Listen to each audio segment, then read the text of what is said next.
Remember how somebody rocked up to State House and shot somebody with a bow and arrow? Yeah. Amma? Yes. Do you remember that? I remember. That actually happened. There's actually someone who died, right? Yes. Yeah. A State House officer yesterday gave a detailed account of the moment a man armed with a bow and arrow allegedly attacked security officers guarding State House, telling the High Court that the suspect appeared determined to target officers. We'll look into that story a little bit more later. Yeah. Citizens draw the line in the fight to save Nairobi Park, and they went back yesterday and they're saying, come on guys, this is not what we should be doing. On page 4 and 5, costly mistakes, wildfires Ruto started that could consume him. We'll come to this again. Barack Maluka has an analysis here in the Standard. And he talks about how State House insiders describe a restless President Ruto, increasingly anxious about his grip on power. His frustration is said to spill into public outbursts and attacks on opposition leaders, overlooking that leadership often emerges from the meeting of individuals and historic circumstances. It's one of the things that Barack writes about here. Yeah. So, of course, there's that story on page 6. Kindiki loses key counties role to Mudavadi as poll loss fallout starts. So it seems that some folks may be getting their knickers in a twist because of this, and folks are now starting to point fingers. No, you did it. No, you didn't do it. No, you didn't show up. And what do we do? Okay. So what you do, yank some of your responsibilities. If that's not a show of might, I don't know what is. It would appear as though the president is at a crossroads. That's what the headline is. Pressure points testing Ruto's re-election strategy. I have to ask then, if everybody's so consumed by what's happening politically, when does the country business actually get done? I'm just asking for my friend in the back. Yeah. Sifuna allies to lose Senate committee posts in purge. Well, there you go. There's another way to kind of, flex your muscle and show people that, you're the man on top. So it looks like Deputy Minority Whip Osotsi might be out of it. Also there, a picture of Nakuru Senator Tabitha Karaja. It's possible that there will be another shake-up in this Senate, just because of the fact that they're allies. C.S. Wahome is not very happy with C.S. Dwale and says, you did what now? You called who what? Yeah, we need to insist that the batteries are in and working. All right, looking into other headlines this morning. Respect Kenyan law or leave, Batuk is told. Laikipia leaders are challenging the terms of Kenya's military partnership with Britain. They are insisting accountability, local benefits and respect for Kenya's law must shape the Batuk's future operations if they're going to continue. So we saw that the renewal of the license failed to take off, and that is why the British training unit have said, okay, they're leaving. Well, it's come under scrutiny. Laikipia leaders are demanding that the current agreement be signed without conditions, insisting that British soldiers accused of crimes in Kenya must face trial locally. There's extradition to the UK to go and be tried in some, they're saying no. You did it here, face the law here. But that whole Batuk conversation is still one to be revisited. Leaked data reveals massive gap in ELC judges' case performance. It would appear that the speed at which your case at the ELC Environment and Land Court goes depends on the magistrate. If the magistrate has decided that we're going to go a little bit slow, it really is up to the judge in this case. So this thing that we're saying that, quickly wrap up cases here, they're like saying, yeah, okay, hold my drink. We'll talk about that. So it depends with who you are. It depends on who the judge is. Yeah. It depends on who the judge is. And if they decided this thing is going to go quickly, well and good. If it's not, we're going to sit here for a minute, auntie. There is a likelihood that your land case or environment matter will either be resolved fast or the wheels of justice will grind at a slower pace, depending on the judge hearing the matter. Individual judges' performance is seen, as by the Standard, reveals interesting insights into the judge's output in the last financial year. We'll look into that in just a minute. 5 judges of the Environment and Land Court have delivered more than 100 judgments in the past year. The total numbers of judges in the division are 63. So 58 judges have just been, we're coming slowly, but we'll come. But there are 5 who are performing well. Yes. 5 of them have delivered 100 judgments. Yeah. Okay. US seeks extradition of 6 Kenyans in a 96 million cyber fraud crackdown. Yikes. Washington links the 6 to an alleged business email compromise syndicate targeting US universities and state agencies. Francis Asanyo claims Kenya should not consent to extradite her citizens to the US over crimes committed in Nairobi. Do you understand? Crimes committed in Nairobi should be done what? Right where? Nairobi. Thanks, please. All this business, bring them here. Let's have a word with them. Sorry. You want to have a conversation? Come and do. What do they call that? Amicus curiae. Amicus curiae. Come and do amicus curiae here in Kenya. Court. Yes. Come here. Yeah, that's what they're saying. This business of going outside is. Melissa. No, we're not outside. Okay. It's not JQuat, it's KU I was talking about. KU appoints a long-serving scholar, Professor Kumu, as Vice Chancellor. There have been discussions about who's going to be the next VC of KU, and there it is. There's a story on page 13. It might make you a bit happy or a bit sad, really depending on what your choice of poison is this morning. And because we're not on the live stream, you cannot see what Isaac Ali is up to. Give me the chalice. Here we go. Is it poisoned? Thwake Dams, troubled path. Thwake Dam. Its troubled past exposes deep cracks in Kenya's water projects. This one Thwake Dam that they've never finished, however, since 19 Kiridi. Okay, it's good. It's only 6 months. Now this, wow, touche. But apparently, it's the poster child for problems with water projects in Kenya. Yep. That's actually a picture of the dam. My goodness. For nearly a year. Where's the dam? I don't know. It's somewhere in there, damn it. Where is it? Let me think. Akuna dam. No. It's a dam, Buana. Where? Can't see the dam. I know. It's a dam. Aye. Has anything happened here?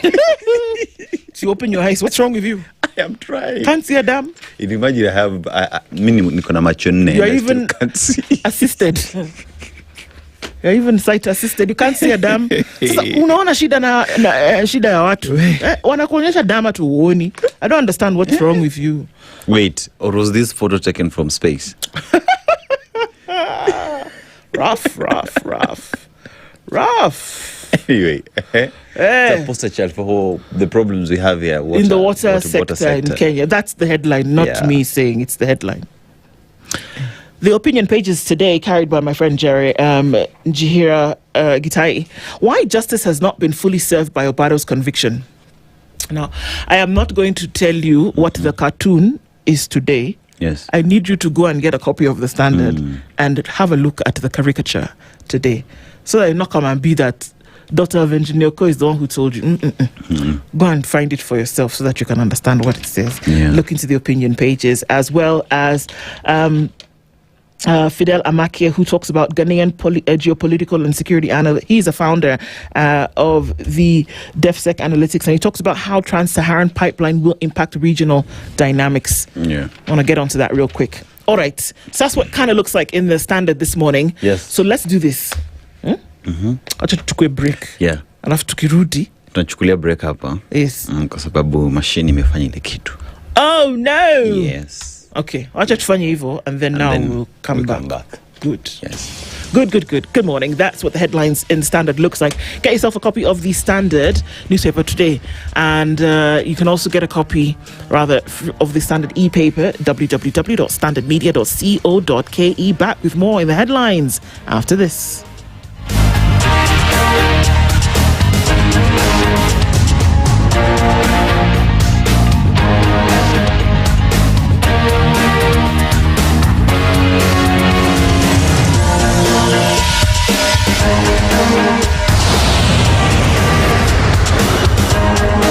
This is the Situation Room, the only way to start your day.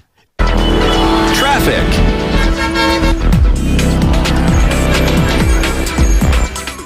All right, so what does it look like this morning getting into Tuesday? A little bit of traffic is already starting to form, depending on where you're going this morning. And it's busy coming off the Thika Superhighway already. And we see that traffic is going to take us through towards the CBD at some point. As you get then onto Moranga Road, it's going to slow down some. The Pangani Underpass is snaking its way through towards the city.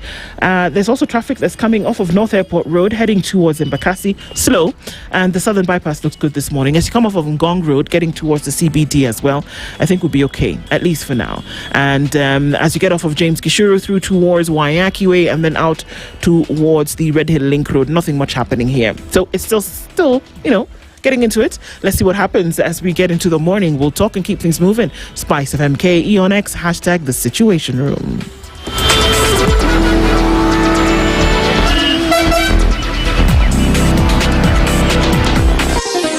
Chilled Spice.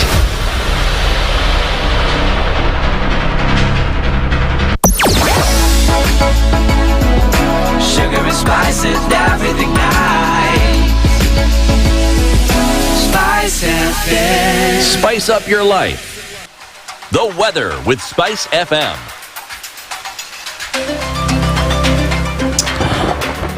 All right, temperatures dropped in Nairobi this morning and we are looking at currently cloudy conditions at 14. We'll see a high of 21 through Tuesday. 14 and cloudy into Nakuru, while at 13 it is cloudy in Nyeri. Eldoret at 13 is mostly clear. We'll see a high of 24. And it's clear at 17 into Kisumu with a high of 29. 15 in Kakamega and clear this morning with a high of 27. And it's 22 and partly sunny looking into Mombasa with 24 and partly sunny conditions into Malindi. It's 18 and sunny as we look into Kampala. We'll see a rather Marsabit, and we'll see a high of 25, and it's clear as well in Kampala with a high of 28. 20 and partly sunny in Dar es Salaam, and 7 degrees and mostly clear in Johannesburg. And it's mostly cloudy at 26 in Lagos, 18 and clear in London, and 33 and partly sunny in Beijing. And Monday night at 24 is clear in New York. Coming into Tuesday, we'll see a high of 28 and a low of 22.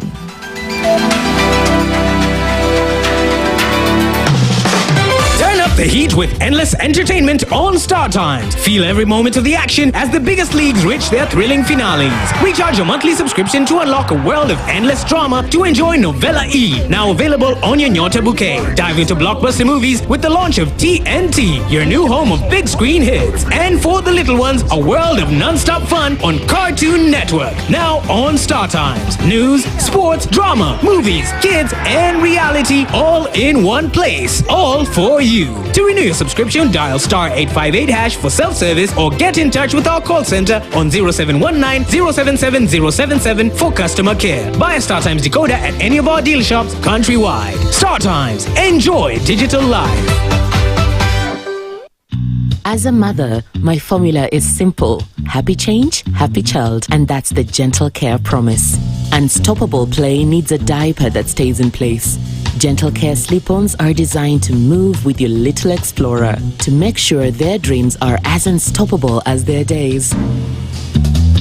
Gentle Care diaper pants provides all-night protection. For your child's unstoppable confidence, these offer leak-proof comfort. They let your little superhero leap, laugh, and play as much as he wants. Introducing Gentle Care diaper pants. Mature, intelligent talk every morning. Spice up yourself. Mornings done right. 94.4 Spice FM, Nairobi. Okay, very good morning to you. And I know that our live stream did a thing this morning. So technology has decided that Tuesday we're going to start it upside down. Yes. But you know what? We're going to turn it right side up. So don't worry. Guys, we see all of you who've stepped into the room this morning. Very happy to have you. And we can't do it individually today because obviously time has done that thing. But we recognize each and every one of you. And we say a very good morning, top of the morning to you indeed. Twendeni Kazi. And let's do it this morning. We've looked into the headlines in the Standard. We'll come back and look at some of those stories because I think necessary for us to do. But then Aseto is going to go into the others. Yeah, let's look at the Daily Nation, and it's talking about the billionaire governor. So we have pictures of Ferdinand Waititu, whose amount in dispute here is 1.94 billion shillings. Case status 131 million shillings forfeited, a balance claim dismissed. So Moses Lenal Kulal, the amount they're talking about in dispute is 703.5 million shillings, and the case status is recovery case pending appeal. 570 million shillings is amount in dispute on Mike Sonko, former Nairobi governor, and the status of the case is forfeiture dismissed, appeal pending. 517 million shillings is the amount in dispute. Evans Kidero, former Nairobi governor again, and status of the case investigation challenged in court. Hassan Joho family, amount in dispute 5.8 billion Kenya shillings, the status of the case, project quashed by Supreme Court. Now, Okoth Obado, amount in dispute 73.4 million shillings, case status criminal and recovery cases pending. Wycliffe Oparanya, former Kakamega governor, 56.7 million shillings, and the status of the case, petition on criminal case revived. Charges have been what again? Dropped. Yes. Kimari Wamatangi, amount in dispute 813 million shillings. The status of the case, EACC recovery suit pending. Now, exposed in corruption trials, commercial disputes, land battles, and defamation suits, judges have scrutinized multi-million shillings property portfolios owned by current and former governors that had long remained hidden from public view, illuminating the politicians' financial footprint far more than confidential wealth declarations or monetary political disclosures ever have. In many cases, the details surfaced not because the county chiefs volunteered them, but because prosecutors, investigators, business rivals, or private litigants placed the evidence before the courts. The matter has been expounded in pages 4 and 5. Now, there is a case here that is being asked, is it a suicide, is it an accident, or is it a murder? It is a mystery that shrouds students' fatal fall from 22nd floor. That has been expounded on page 3. And the crux in cabinet, high-stakes 2027 race exposes rifts in president top team. Iko shida pale kwa cabinet. Iko shida sana. Now that you're seeing that the office of the deputy president is being stripped some powers, especially when it comes to handling IBEC, which is the intergovernmental committee that tends to discuss allocation of funds to the counties. Yep. So you imeenda kwa office of Prime Cabinet Secretary. Yes. 34,000 teachers set for promotion. So the Teacher Service Commission has advertised 34,016 promotional vacancies for teachers across public primary schools, secondary schools, and teachers training colleges, opening applications for career advancement in the 2026-27 financial year. The vacancies span 30 cadres from senior teacher 2 to chief principal. So Lobby joins battle against Rironi Mau Summit Highway toll. The Consumer Federation of Kenya has asked the High Court to stop the rollout of 8 shillings per kilometre fee to use the Nairobi-Nakuru Mau Summit Highway, arguing the government cannot impose mandatory tolls on the existing taxpayer-funded highway without first providing a practical toll-free alternative route. Sisi ndio tumejenga nini barabara. How do you then come to tell me that mimi mwenye nimejenga barabara nalipia barabara ndio nitumie? Wanasema haiwezekani. How Irishman's Kenyan love story ended in court battles. So Fitzpatrick says he relocated to Kenya and married Miss Muhoro after selling his inheritance in Ireland.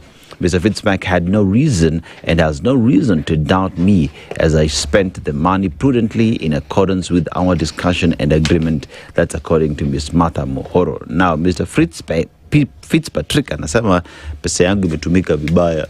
Pesa yenye niliinherit imeisha, yenye niliuza huko Ireland. I beg you should keep quiet. So Jerry, when he was, anyway, look. Yeah. Just finish. When he was getting into it, he knew exactly what he was doing. Exactly. People shouldn't come and tell us later that, I was hoodwinked. Seriously? You're an adult. Thanks. Yeah. Thanks. You're an adult. Yeah. Anyone with a passport and ID, you sold inheritance. I mean, you didn't spend the money well. Period. Sorry, let me ask you something. Yes. Fitzpatrick. Yeah. He left America. Ireland. Ireland. Okay, yeah, Fitzpatrick is a very Irish name. Yeah. He came to Kenya. When he was leaving Ireland, had he already married, what was her name? Muhoro. Had he already married her? But they got married in Kenya. Thank you very much. Do you understand now what I'm saying? So when he was selling this property, So now his problem is that Muhoro has spent all his money. Yes. Or has finished his money. Abi? Okay. When he was leaving Ireland, Yes. They were not married. He sold everything and then came here and then married. Do you understand where I'm going with this? Yes. Okay. Yeah. Okay. So now, what does he want the court to do? To give him a new brain? He wants the court to find that the money was spent in a way that he wants to recover around 25 million shillings. So, anyway, mambo ya watu wawili wenye wamejifunika blanketi gubi-gubi, panaingilia. The court will decide. Now, there's a question here that is being asked. Is it a suicide? Is it an accident or murder? Mr. Shaw's student's fatal 22nd floor fall. And there is a gentleman here in the middle of all this that is being sought. So officers from Kilimani police station were on July 19th called to investigate the death of the 21-year-old Muranga University student who had been in the company of a man. Margaret's body lay on the cabro in the Altura apartments compound following a fall from the building's 22nd floor. While the building is geographically in Upper Hill, it falls under the Kilimani police station. Just 3 months earlier, police had arrested Tony Lual following the death of Consolata Gedenji from another apartment building within the same jurisdiction. Now, Consolata fell from the 6th floor of a building and landed on the balcony on the 3rd floor. The fall killed her. She had been in the short stay apartment with Lual. So the gentleman called Lual is in the middle of two deaths of two ladies who fell from buildings. On the same day? Not the same day, different days. Yeah. I don't know, but my radar is up. Yeah. So even the police are saying it is the trajectory cannot be denied, cannot be ignored. He has a case to answer. Investigations continue on the matter. Now, how court cases have exposed governors' billions, that's on the story that I alluded to earlier, and CJ Kome prepares for 2027 polls now. That's what she's saying. It is essential for improving coordination, facilitating secure information sharing, strengthening data governance, reducing duplication of effort, and enabling evidence-based decision-making. That is according to Chief Justice Martha Koome. Early planning is key in ensuring disputes are resolved fairly and swiftly, thereby reinforcing confidence in democratic processes, she says. IEBC, what are you going to do to ensure that people are satisfied with the election, that they don't have to go to the courts? For me, that's where it's at. The fact that she's even saying courts have to be prepared. Yeah, prepared. That you're saying that courts have to be prepared. There's expectation of something going all right. Right? It's like, okay, just be ready because, you know, doo-doo can hit the fan. So we need to be ready to sort it out by the time that happens. I think if you kind of set the precedent, you kind of already let people know. I don't know if it's going to stir up alarm in people's minds that, oh my goodness, it could be a time where the Supreme Court might have to sit. Iko wakati watu waliitwa hyena. Now, what's in a name is the question. Duale hyena slur fueling fire of defiance. Now, an apologetic health CS says he was misquoted, but former DP Gachagua feels remark aimed at fanning animosity. The hyena, traditionally portrayed in folklore as a greedy scavenger that laughs while feeding on the remains of another animal's kill, is being stripped of its old meaning and given a new political identity. Health Cabinet Secretary Eden Duale has found himself in a political fix after his hyena remark was interpreted as a slur against Mount Kenya communities over their political preferences. What was apparently intended as an expression of contempt is rapidly becoming a symbol of defiance. Look, where I understand that, I think that people sometimes can milk something politically until, you know, there's nothing left. But this is one of those fantastic opportunities to do that. And like I said, I really believe that day, CS Duale had not put his brain-to-mouth filter batteries in. Because everybody's come at him, essentially. Everybody's come, you know, you shouldn't say things like that. However, I think that people for too long use this I have been misquoted thing. If I tell you that you are behaving like the wildlife creature that feeds off of the carcasses that others have left behind, that you're always lurking in the shadows, waiting to come and eat, how can I possibly, and if I actually use the word, and I say, you are behaving like a hyena, how can you be misquoted over something that you actually said? That had a meaning behind it. Come on. I mean, if I say, okay, I'm sitting in the company of other people and I say, I saw Dennis this morning and he looked as though he was upset. Now, if somebody goes and said, Nduh said Dennis is now a deranged, depressed man. Now, there I was misquoted. Yep. Do you understand? I was misquoted because that is not what I said. But in this case, this is what you said. And I think far too long, people keep using this misquoted thing to then defend the indefensible. True. Boss, if you said it, just apologize. Just apologize. And then we move on. Just apologize. But now people are milking this thing politically to death. To death. But you see, another thing that I find a problem with what the Cabinet Secretary said was when he was asked to appear before NCIC, what did he say? I will not appear before NCIC. You know why? Until that time when Rigathi Gachagua is invited, appears before NCIC, that's when I'll show up. Clearly, he knew exactly what he was saying. Because if you are misquoted, you just appear before NCIC and explain yourself. NCIC is not there for you to appear when you want. The reason why he says he would not appear before NCIC is not because he was busy or that he had a meeting. No. It's that impunity that we talk about, that who is NCIC, it's for other people, it's not for me. And let me tell you something. These are the things that you see on a daily basis. These slurs that people think they can just open their mouth and talk the way they want. Yeah. There is an attitude behind all of it. And when somebody is telling you just how they really feel about constitutionalism, the rule of law, Believe them. Believe them. Yeah, believe Good them. Lord in heaven. This is what they're telling you they actually think. Yep. So when they say I will not apologize, when they say I will not go before they are NCIC. telling you how they feel. Yeah. Believe them. It's not going to come from somebody else's mouth. The law is Thank you for for coming to my everybody TED Talk. else to follow but them. Yeah. Yeah. Yeah. Not to me jam. The words that come out of your mouth, believe them. them. Because they've told you not once, not twice. They keep telling you. Yep. While that's all going on, Ruto, I should. Have you finished? Yes, I'm done. Okay. On the front page of the Star this morning, Ruto gives out 2 million title deeds in 4 years. Can you believe it? Okay. The highlights of the title deeds issuance, I think this is a great thing. Cash Ruto promised is 1.5 billion shillings to the coast region to resolve land issues. That's what was promised. 33,000 is the title deeds the president issued in May at the coast. Additional title deeds being prepared for coast counties is 200,000. Title deeds issued in Yatta, Machakos County last week was 1,300.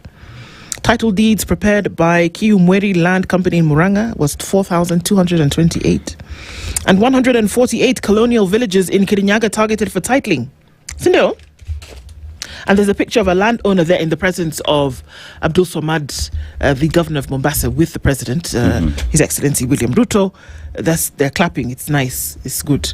The state aims to promote economic transformation, and this is one of the ways that they want to go there. Nduh. Yeah. Yes. You know that entire statement you just read, all we hear is the president. Where's the National Land Commission? Who? Where's the Ministry of Lands in all this? Which one? No. Why are you anti-development? Nduh. Why are you anti-progression? What's wrong with you? We are paying salaries for individuals to be in these offices to do their damn job. Maybe they were there. It's just that the picture did not capture their 1,000 words. Yeah, it just happened that they were not there. You just calm down. Take it easy. I can't. 2027. 2027 will show us things. There's no problem. Everything is okay. Sorry, Roy. There's a glimmer of hope as HIV infections in young people reduce. Hallelujah. Hallelujah. Please, I beg. I take God beg una.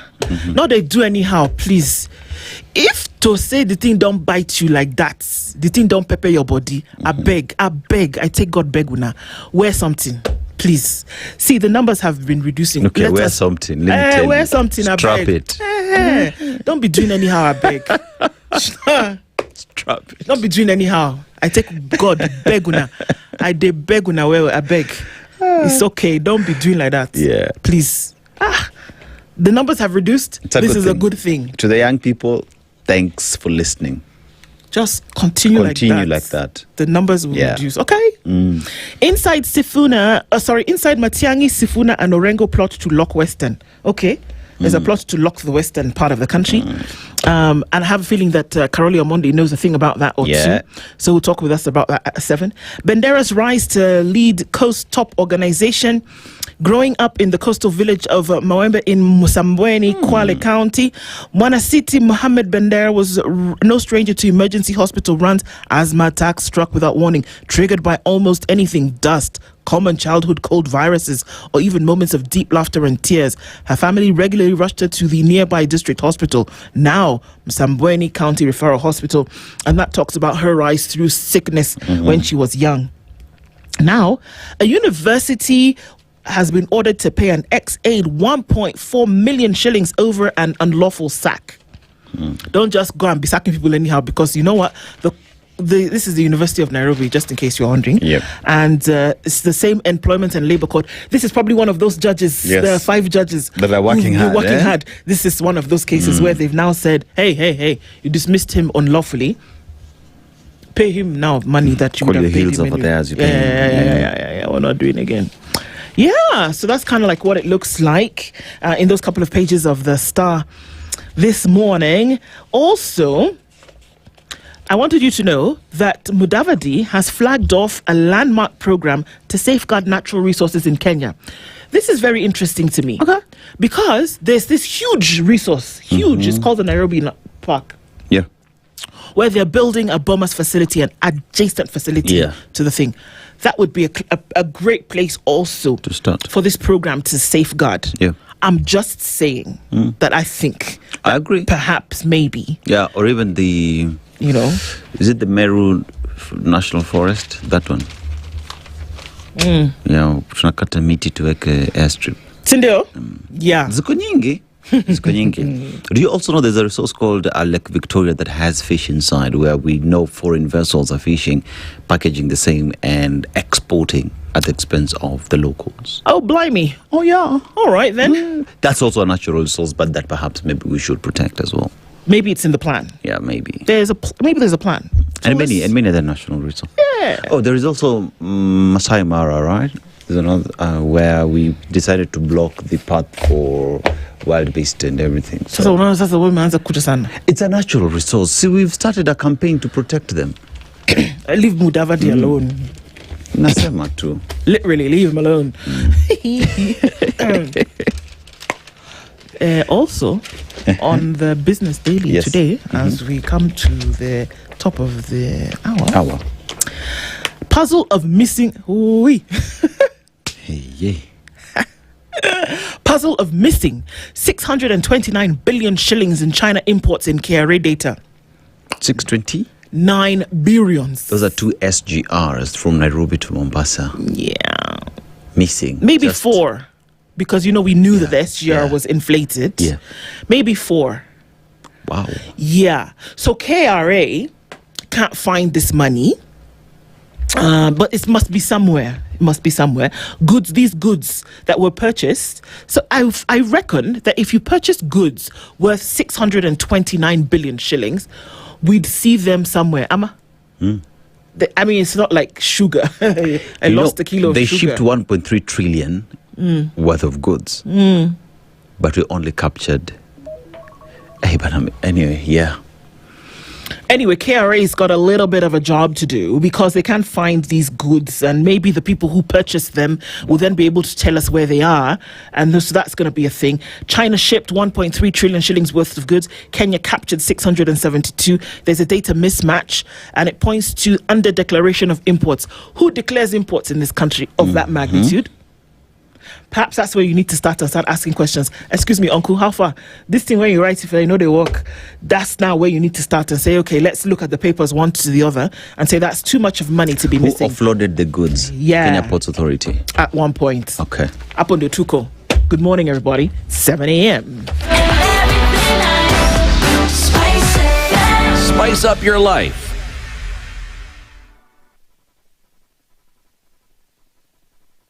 The latest news from around the world. 94.4 Spice FM.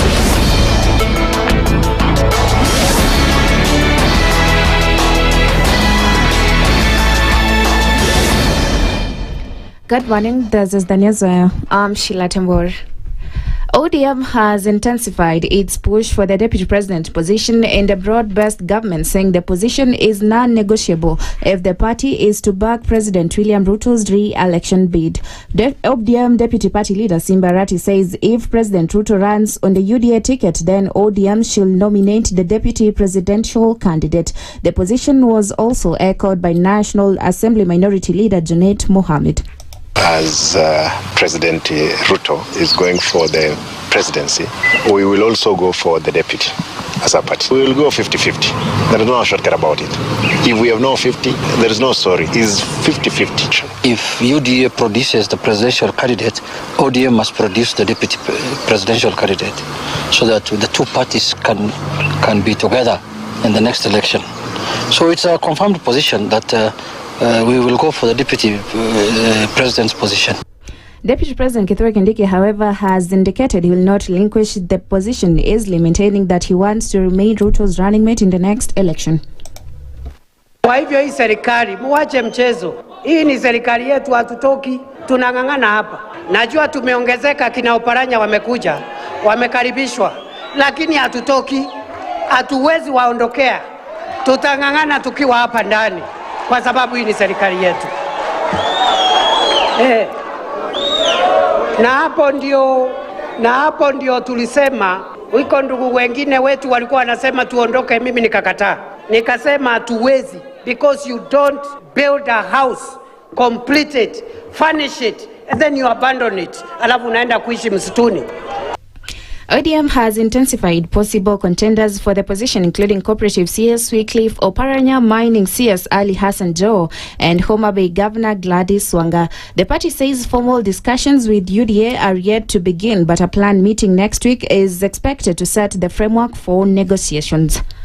Public Service CS Geoffrey Ruku has dismissed claims that he was sent by President William Ruto to politically divide the Mount Kenya region, saying his focus is on highlighting development disparities within the area. Speaking in an interview at a local TV station, Ruku was responding to allegations by DCP leader Rigathi Gachagua that he is fueling divisions in the region. I have not been sent by anybody to split the mountain, and I'm not splitting the mountain. I'm just speaking the realities of the mountain. If we look at the project which President William Ruto is implementing in the entire Mount Kenya region, and more so Mount Kenya East, serious project. But Gachagua is politically arrogant. He's very arrogant, politically speaking, and I've come out to tell him that his political arrogance has to stop, because we have unique challenges within Mount Kenya region. Ruko said that bet is about unequal development, particularly in the Mount Kenya East region, and accused Gachagua of politicizing the issue instead of addressing residents' concerns. The CS added that the government is implementing road, water, electricity, and market projects in Mount Kenya East to bridge the development gap. When I was elected as a member of parliament in the year 2002, the constituency I was representing then had only 37 kilometers of tarmac. 37 kilometers of tarmac. A constituency of 771 square kilometers. 871 square kilometers with the tarmac road and it's across in Meru County, in Tharaka Nithi County, in Embu County, in Mwea constituency as well as the Keshogo constituency, and in Siuru. And the Kenya Aviation Workers Union has suspended its planned nationwide strike to allow fresh negotiations with the Kenya Airports Authority and 2 airlines, averting disruptions to airport operations. Under an agreement signed yesterday, talks with the airlines begin today, while negotiations with KAL are scheduled for tomorrow. KAU had threatened industrial action over alleged violations of the CBA, the deployment of NYS and KDF personnel at airport fire stations, and the dismissal of 4 employees. The union says the suspension of the strike provides an opportunity to resolve the dispute through dialogue while normal flight and cargo operations continue. We are beginning with the jumbo jet issues around terminations, dismissals, and KQ issues tomorrow. So they have not been addressed yet, but we have agreed on how to go about it. We have given ourselves at most a month to make sure all these issues are addressed. But of course, we have specific starting dates on the negotiation. So we expect by the end of the 1 or the 30 days, everything will have been settled. And that's the news. I'm Sheila Tembur.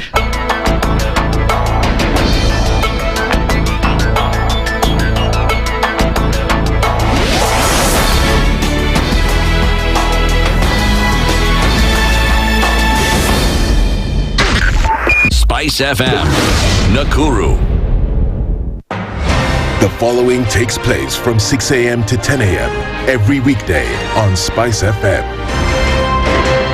If we just gloss over issues and hope that time heals, then we may find that in generations to come, we might be back at the same situation. And the whole thing is born of stolen elections. Spice. When it comes to the decisions you make, you must be independent. There's no way you can allow one institution to dictate to you how you're going to conduct your operations, how you're going to decide cases. It's a no. When you weaken the institution to the point where they cannot take action, then you realize that politicians have to come up and now start dealing with the issues. That conversation has to die. Our politicians do not like the hard stuff. We must insist on the path of doing things right, whether popular or unpopular. Money changes hands. That is a fact. If you have political goodwill at the highest top, like in Rwanda, then corruption will be an issue of the past. If you don't have political goodwill at the top, we will pass laws, we will amend laws, we will continue passing laws and re-amending laws, and nothing will happen. This is the Situation Room, the only way to start your day. The following takes place from 6 a.m. to 10 a.m. every weekday on Spice FM. Every time he kept on saying he wants a vibrant opposition. How does it make sense that public money has been used for everything and then they dare to sell it back to you? Why are they not giving them for free? That's how broken we are. That's how broken we are. They're being sent home now for fees. They're going to fail to prepare. We are compromising the futures of these children. This is the Situation Room, the only way to start your day. Mature, intelligent talk every morning. Spice up yourself.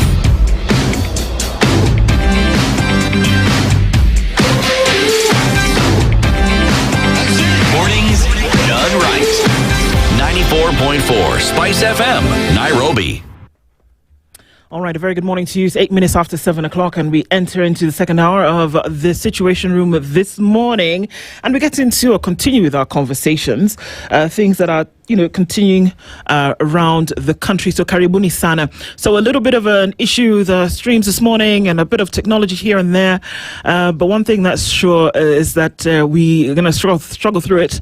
We'll make it happen in one way or another. For those of you who continue to listen and tune in this morning, thank you for doing that. Our conversation then takes us in this morning where our guest is already here to have a conversation with us and to answer a couple of questions. It seems that everybody is wondering who's going to do what, including the people who might be in a position of opposition in this case. The Member of Parliament for Suba South constituency is One Karoli Omondi, and he joins us in the Situation Room this morning. Good morning. Good morning. Good morning. How are you doing? I'm very well. Karibu sana. Asanteni sana. I'm happy to be here. We're glad to have you, and we thank you for coming because, like I said, there's a lot and maybe just to unravel some of these things, and never too early to do so. But before we do that, Dennis has taken us this week to Malawi. Yes, a bit of a country. But you think about Lake Malawi. Malawi as a country, first of all, is landlocked. But Lake Malawi stands out because it is one of the largest lakes in the continent, and it covers 20% of the total land mass in the country that has around 22 million people. So if you want to enjoy sandy beaches, you would find that in Lake Malawi because they've taken care of it. But that notwithstanding as well, some of the greatest sunsets that you would ever experience in the continent, you can find it on the shores of Lake Malawi as the sunsets. So something to think about. But the problem that you get this morning, you cannot plow a field, sow seeds, harvest crops, and eat them on the same day. How would you interpret it? You cannot plow? You cannot plow a field, sow seeds, harvest crops, and eat them on the same day. That reminds me of something they used to tell us in lower primary in the old days. Simon Makonde, the story of Simon Makonde, who was born on a Monday, blah, blah, blah, married God knows when, was buried on a Sunday. I think they were teaching us how to count the days. Yeah. Basically, you have to be patient. You have to work. Things take time. to yield the fruits. Yeah, so you have to wait. I've been to Malawi a few times, but mainly on transit. In Blantyre, but I've also been to Lilongwe. I think it borders Lake Tanganyika as well, is it? Yes, it does. Yes, very, very long, and it's I've been there a few times. Yeah, and there are a lot of Kenyans there actually. Who are teaching, who are working in Malawi. Beautiful, indeed. So we're looking at the Linda Mwananchi blueprint today. And over the last, few days, there's a lot of euphoria. And there is a lot of, I don't know if it's amongst the people, renewed hope kind of thing. But then there's also a lot of a question and a demand for understanding in terms of what really this is. And I know that we've had a previous conversation to kind of understand where we're going. And you came off with a place whereby it was, Kenyans were looking for more. Kenyans were looking for something else, which Linda Mwananchi is going to answer to. But then there seems to be calls for a platform that's formal in nature, that people can understand what exactly this is. Is that necessary to do now, Karoli? Yes, I think so. I think we've reached at a point when we have to now clearly give our supporters and the nation more details about what our plans are. I think it is just the right thing to do because there's a lot of support for Linda Mwananchi and there's a very strong desire for change. So to be in this space, we have to provide a lot of clarity. What is going to happen is that we are going to transform ourselves into a political party because our continued stay in ODM is no longer tenable. Remember, Linda Mwananchi started off as a breakaway from ODM. In terms of the broad-based arrangement, we did not agree with it. So, but it has now grown. It's beyond the ODM quartet that we used to have, because now we have people from different parties coming in. So there are two levels. We need our supporters to understand. The way we foresee it happening is this. There'll be a party for us. Okay. Then there'll be a grand coalition of all opposition parties. Okay. I think we need to be very clear on this. Yes. We will have our own party as Linda Mwananchi. And we will nominate, we will nominate Edwin Sifuna as the presidential candidate of our party. That's clear. That is already. clear. Okay. And then, with James Orengo as the party leader and Babu Owino, they will lead together with a team we will put together to negotiate with the opposition to form a grand coalition of parties. We want to move the way we did in 2002 because Kenyans want change. But this change cannot be delivered by one group. There are intergenerational questions, there are intergenerational interests, and we want a round one, as I've always said, knockout. We don't want any doubt about this election. So we are going to now move up.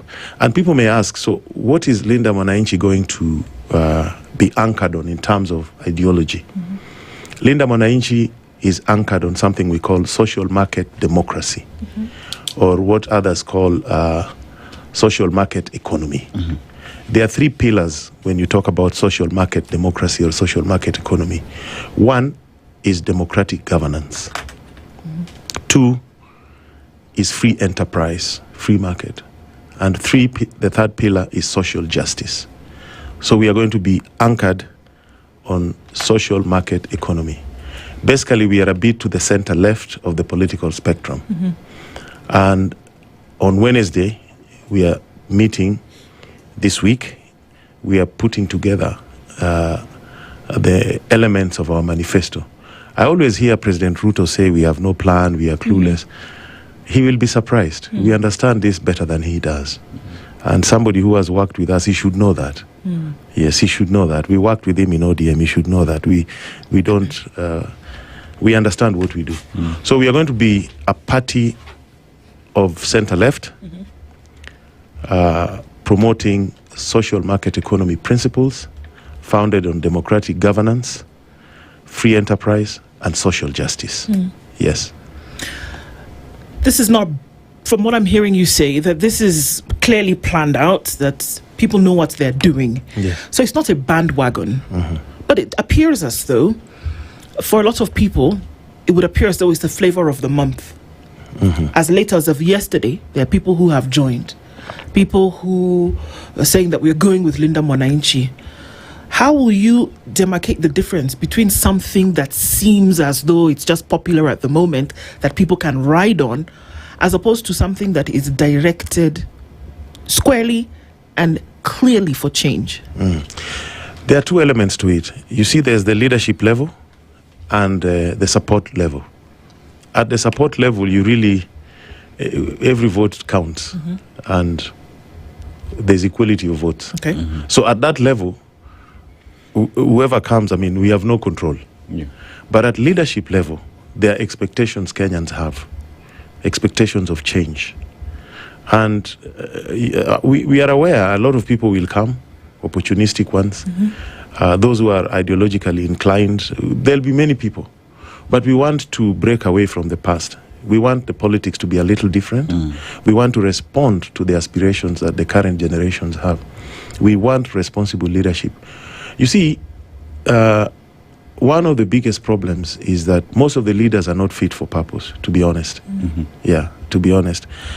We have a system of leadership in this country that people are seeking lifestyle through politics.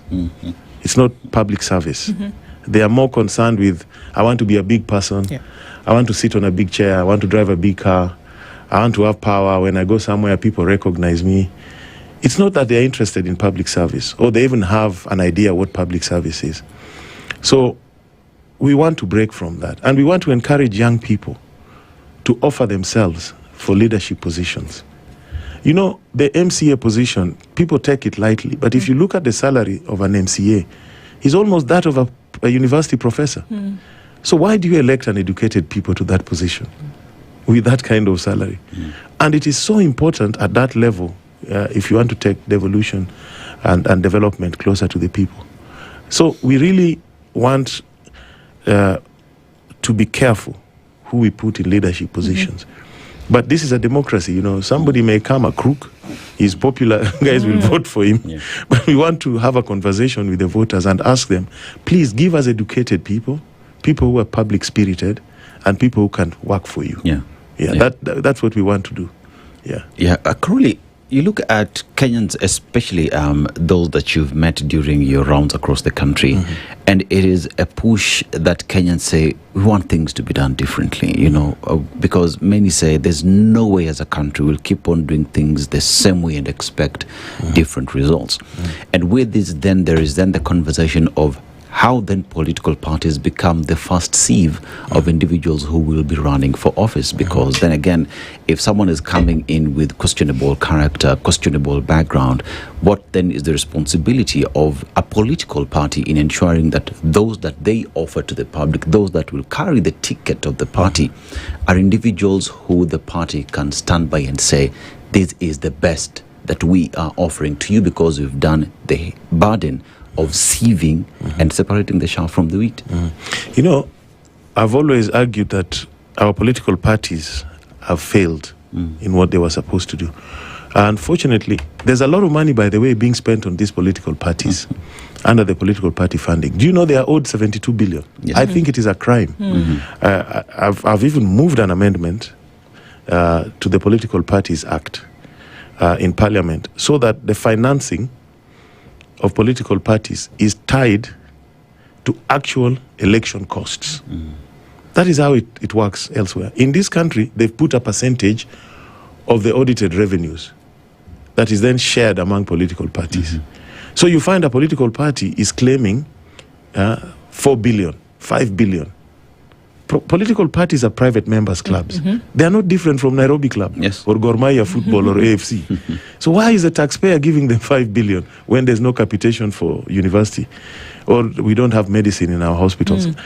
Political party funding is supposed to be for election to create a level playing field so that people can have equal media access, you can espouse your policies, you can handle your logistics. And then you compete. It is not an avenue for making money. And they are claiming 72 billion from the exchequer. So I ask myself, I mean, what the hell is this? But people who have entrenched interest in this funding, I'm sure they will oppose my amendments. But I'll push and make the argument. And if we take power, we will change it.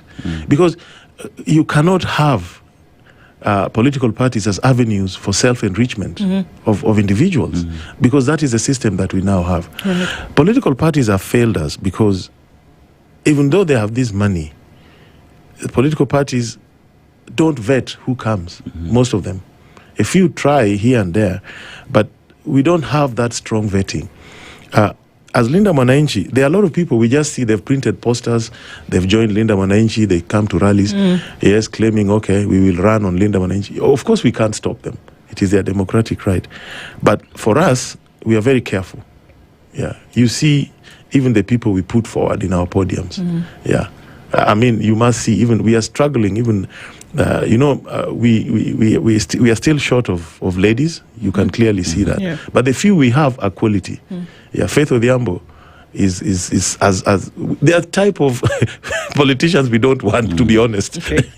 Because Kenyans, it's the wrong presentation, especially to young people. And they have told us, this country, there's something, you have slay queens and slay kings. Okay. You know them, eh? To them, politics is entertainment and jokes, yes, and lifestyle. Those are the people we don't want, to be honest. They can be supporters, you can do anything. But to put you in leadership, we will do as much as we can to have a good vetting process. But we hope the electorate will support us, because there they have the final say. I remember one time somebody, I will not mention, there was a by-election, and he went to the late Raila's house one morning, saying he wants to be our candidate in that by-election. And he was very popular. We were wondering, where did this guy come from? So when Raila asked me, do you know this guy? I said, but he looks like the person we were being told is involved in a lot of fraudulent activities. But he went ahead and won, that guy. We rejected him, but he went and won. Yeah. Yeah. So to be cautious about that. Yeah. The questions around what you said, that Linda Mwananchi there will be a political party that will be formed, because there's a need for that formation. Because if you look later, if you do form governments, then you need people in particular positions to then push particular agenda that would go then with this social democratic agenda that you speak about. But then there's the question about what has been called the united opposition for a very long time, and that it seems unclear how this will all come together, because of the fact that everybody seems to want to be in these positions of leadership. Yes. How will you be able to chart those waters when there is a desire for everyone to be at the top? And they've not made this, it's not hidden, it's out in the open, that already from this united opposition you have 6 or 7 people who want to be president. Yeah, I mean, I agree with you. Actually, the greatest worry to Kenyans is that the opposition will not be united, and that the current kakistocratic regime will have a through pass. We know that, and we are going to do everything we can in our power to make sure the opposition is not splintered, because we've seen what happens. In 1992, Ford, the original Ford, forget about Ford Kenya, Ford people, the original Ford was actually bigger than even Linda Mwananchi today. Yeah, we were there as young people. But when Moi was able to splinter them, he came back with 32% of the vote. 78% did not vote for him. 68% did not vote for Moi. 68%. But he came back. He did the same thing in 97. So 2002, the opposition learned they better be united. And they won 2-1. Yeah, in fact, I was privileged with my senior Ambrose Rachir to do the MOU that brought that coalition together. And everybody declaring that their presidential candidate is not a problem. Everybody having that ambition is not a problem. You remember even within ODM when we formed it in 2005, we had Ruto, a presidential candidate, Raila, Najib Balala. We had very many people, the late Joe Nyaga. But eventually, people got together. Yeah. What is now happening is we all started from different places. United Opposition were ahead of us. They coalesced around alternative government formation. And everybody there wants to be president. And that is not a bad thing. So we have come and we realize we have to sit down with them, and we are going to sit down with them. We are already doing it. If you look closely, you'll see Honorable Kalonzo Musyoka supporters are with us in Linda Mwananchi. People with Rigiji are now with us in Linda Mwananchi. JB Muturi's people are with us. Martha's people are with us. Maybe you may not know them, but when we're in those functions, you'll see a lot of them. You know, we have all come from different political parties, and the reality is, we know we can push. You can be the most popular. Linda Mwananchi can be ahead, but if the opposition is splintered, we probably will not win. Yeah. So we are not going to allow it to happen, and those are going to be tough negotiations. But they are negotiations that are going to be based on reform platform. Yeah, and you know, there are only two positions. There are only two positions, president and deputy president. Yeah, we can't create more. So people have to understand that. And so far, so good. We've been meeting. You saw we had a meeting with Honorable Matiang'i. Yeah.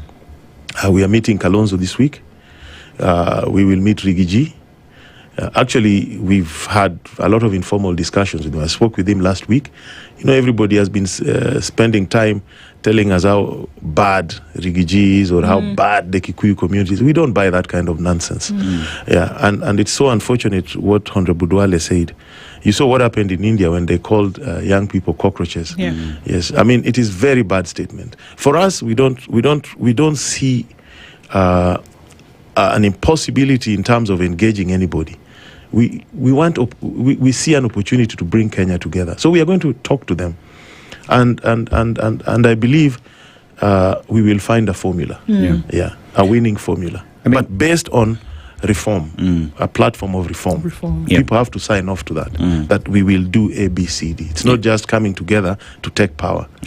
So we have to agree on a platform of reform. And Gen Z's already gave us. You remember they gave us 17 points. Yes. So we have to build on that and agree and sign off. Yeah. And I don't think when I look at these leaders, I don't think they'll be crazy enough to be bought or to bolt out. It is too risky.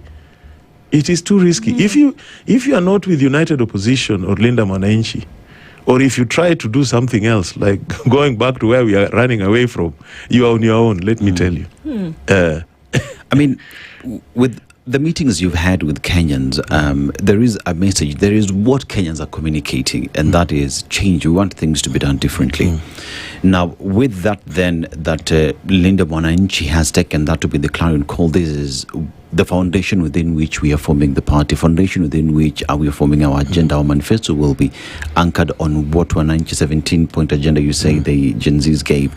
This is all that Kenyans have said. Are they the same ideologies that then, say, the United Opposition as well are coming with on the table, or you will present what it is you have, then discuss with the alternative opposition, alternative government? Yes, you see, as I've said, as Linda Mwananchi, our party is anchored on social market economy or social market democracy. But let's even take it further. What are Kenyans telling us? There are three things that stand out in all our meetings, in our engagements. Number one, Kenyans are telling us they want our national values given life. You know, Article 10. Kenyans want to see transparency. They want to see a system that is not corrupt. They want to feel the government works for them. They just want an orderly society. So they want us to entrench our national values. That's number one. Kenyans want efficiency in delivery of public service. They want efficiency, not this wanton theft and misuse of resources that we are now experiencing. They want, if it is a road that is being built, build it at cost, on time, and within budget, and quality.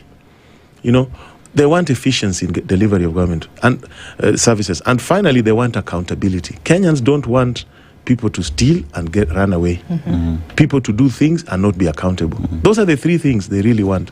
They want a society built on values, they want efficiency, they want accountability. Now, what the other United Opposition members are doing, we still cannot talk about it because, you know, there are different groups. But us as Linda Mwananchi, we are going with those. Those are the things that we really want to deal with.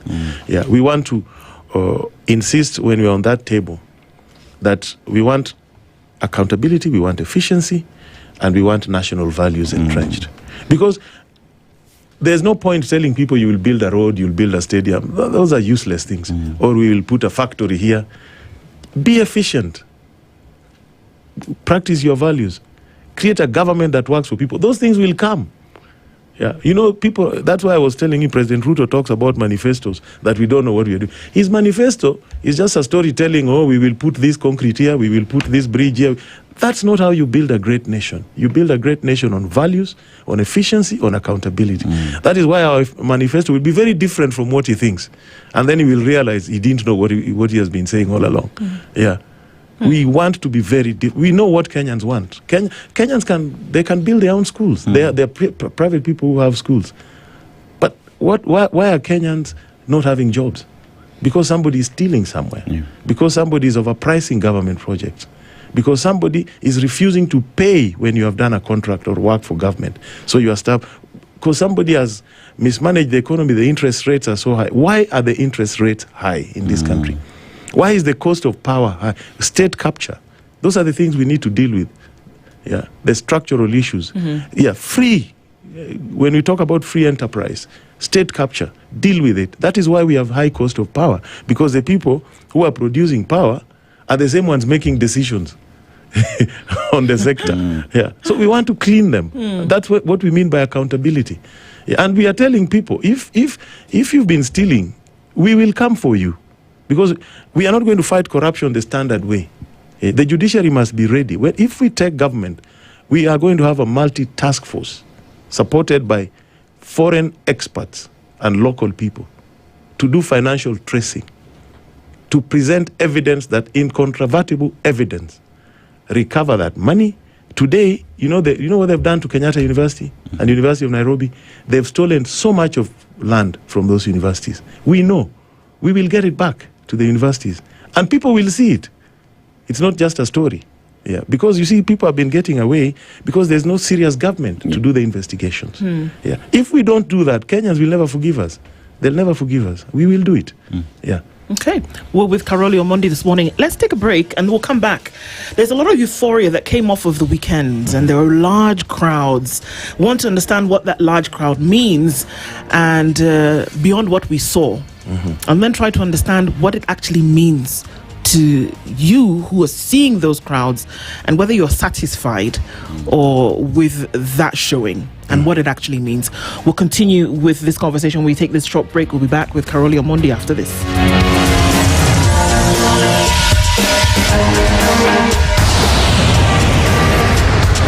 This is the Situation Room, the only way to start your day. Traffic.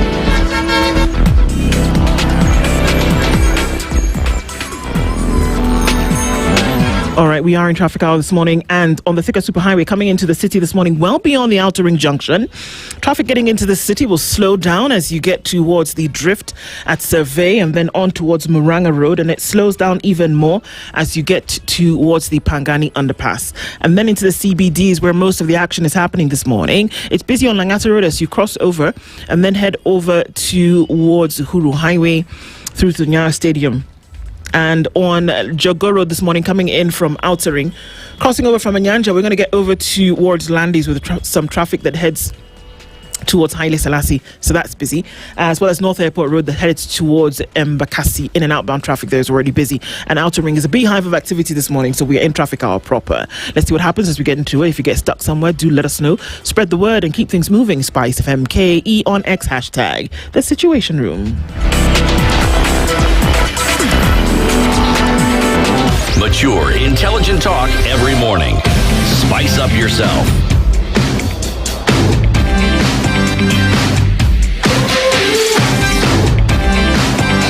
Mornings done right. 94.9 101.4 Spice FM, Nairobi. And we continue this morning at 25 to 8 o'clock. So, Carol, you've been on those podiums, you see it, and then going to Bungoma, where and before that Trans Nzoia, and then on towards Bungoma, and the large crowds, I mean hundreds of thousands of people asking you to stop as you went from village to village, passing and said, no, stop and address us. Mm-hmm. I mean, that must have been, must have been a great moment. But after that, do you think about whether those crowds were excited in the moment, whether it was a euphoric moment, and whether the seed of this change that you've spoken about this morning has actually been planted for later germination in the hearts of those hundreds of thousands of people who came out this weekend, who came out in Kitengela, who came out in Kisumu, who came out in, before that, Busia? Has the seed been planted from what you see?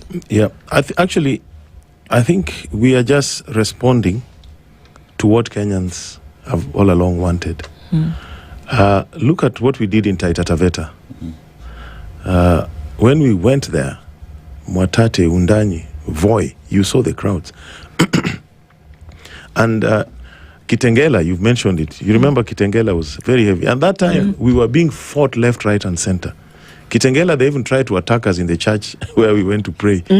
But when we got onto the road, we were shocked by the turnout. Kisumu,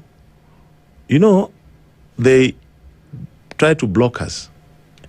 In fact, when we were going to Kakamega, they barricaded the airport. They brought 500 or 1,000 goons there, armed with machetes and the rest. We had to find ways of getting to the venue. Personally, I went through the airport. I went through them. Yeah. I was in a construction vehicle. And I went through them. They just couldn't figure out I was there. You. But I saw them with punkers and everything, waiting to cut us. But that's the day we were going to Kakamega. Then they even followed us. They put people on motorbikes to follow us, to try and stone us on the way to Kakamega. And who's they? It is the government and ODM, these guys being paid money. And you know this unequivocally? Yes, we know that. We know. Then when we now went back to Kisumu, on our way into town, the first place they stopped us was near the airport. And it's a local MP who was given money there, tried to mobilize people. And they were chased, literally. The public was chased. Kisumu shocked us. What you saw in Bungoma and Trans Nzoia is what was in Kisumu. We don't pay anybody to come to our rallies. We just put a podium, we send a truck, and we fuel our vehicles and we go. Kisumu, from the airport, they lined the road. We had expected to be attacked when you are entering the industrial area. When we got there, the people who had been put there disappeared. They just ran away. I saw somebody at Aga Khan Hospital coming with the drip, waving at us. And we were shocked. All the mechanics came out. The women came with the cooking sticks. When we got, we had planned a quick dash into Nyalenda where we were going to pray. We couldn't. We had to literally, crawl into the church and come out. And you saw what even happened. They tried to stop us at Kondele. That did not work. And what I saw in Western, people were they were lining the roads. You probably just saw the rallies, but as we were driving, the people came. They were lining, the children, women, old people. They were on the roads. Kenyans want change. That is what they're telling us. They want change. This is what they want. They are not happy with the way things are. And this government is spending so much money in Western Kenya. Literally, they can't have a meeting without paying people. That weekend, they were in two places. They were in Teso, they were in Malava. The remnants of ODM, the few people who are still left there, were trying to speak to people in Malava. People were even walking out of the meeting. If you see the videos, you'll see them saying, you, in this coffee, why are you running away? Come back, the meeting has not ended. Because everybody is paid. To meet people, they have to call it empowerment so that people come. They spend 5 million shillings every week in Suba South constituency, my constituency. Every week, they are sending 5 million shillings. I've told the people, I've opened the granary for you. Eat. Because they are spending money now. You see what they did in Olkalau. Yeah. They are spending it in Western Kenya and Nyanza. And we are telling our people, eat that money. Because they are doing it because of our resistance. Yeah. They think they can buy the people away from us. It will not work. My constituency, 5 million a week. Members of parliament, 500,000 a week. They're being given. MCAs in Nairobi, 500,000 a month. The amounts that you're talking about currently are outstanding. I'm giving you facts. Where does this money come from in your thought? Confidential expenditure and proceeds of corruption. Yes, proceeds of corruption. The MPs, you know, there's this thing we call sangwenya. These youths who get hired for politics, which you guys call goons. The MPs have become sangwenyas themselves. I am telling you on good authority, in Nairobi, every MCA gets 500,000 a month if you are aligned to the broad-based government. MPs get 500,000 a week. In my constituency, there's a minister who is given 5 million a week and a chopper. Even on Sunday, he's everywhere. Yes. And I'm telling the people, take the money. And now we are telling them, once you take the money, send 10 shillings to Linda Mwananchi. and that's a good place to get into, because with all the crowds that we're seeing that are organic in nature, one then asks the question, as Linda Mwananchi, how do we change those two votes? Because it does not mean that everybody who's there, first of all, has registered. So I saw what you did in Taita Taveta, where that was a civic education on utapiga kura wapi, you know, mjumbe wako ni nani, which polling station. That was civic education, telling the citizens, the voters, on the need of knowing why even they're going to the elections, why they're going to vote for a good leader and who that is. But then again, there is also about campaign financing, where the game is changing. We saw what happened in Bungoma, where Kenyans themselves were donating their 10 shillings, and in all this you're showing hii imetoka mahali fulani. How is that a game change, especially where we know many are spending money that cannot be traced, while in Linda Mwananchi we can say these are donations that have come from the people? How is that a game changer as we go to 2027? You see, they've been lying that retired President Uhuru Kenyatta is supporting us. It's a lie. Is he? He's not. Maybe, I'm sure he's with us in spirit. Yeah.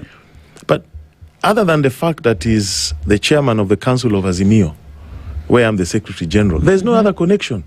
That is all. He doesn't support us. We raise money amongst ourselves. We do a budget. We sit down, we agree. People contribute, some more this week, others the next week. But once we have our budget, we all put it together and we all fundraise. And we have records. We can show you here. Whenever we have a function, you'll see we have sent M-Pesa to our colleague who is organizing the event. There's somebody who has supported the advance team. Somebody has paid for. That's what we do. And because we can't match the stolen resources that this administration has. So we can't. We are not going to peg our campaigns on money or compete at the level of money. We are not. And we want, you know, there's a fundamental question here you have asked. This country, if we allow politics to capture, money to capture our politics, we will block out all the good people, all the young people. We must now make politics something that is accessible to all. Yeah, and the only way is to make sure it is not captured by big money. And that is what we are trying to do. People ask us for T-shirts. We tell them everybody who is here with a T-shirt or a cap made it themselves. We don't make for people. We don't give them. Yeah, we tell them. That's the old thinking. That's the old school.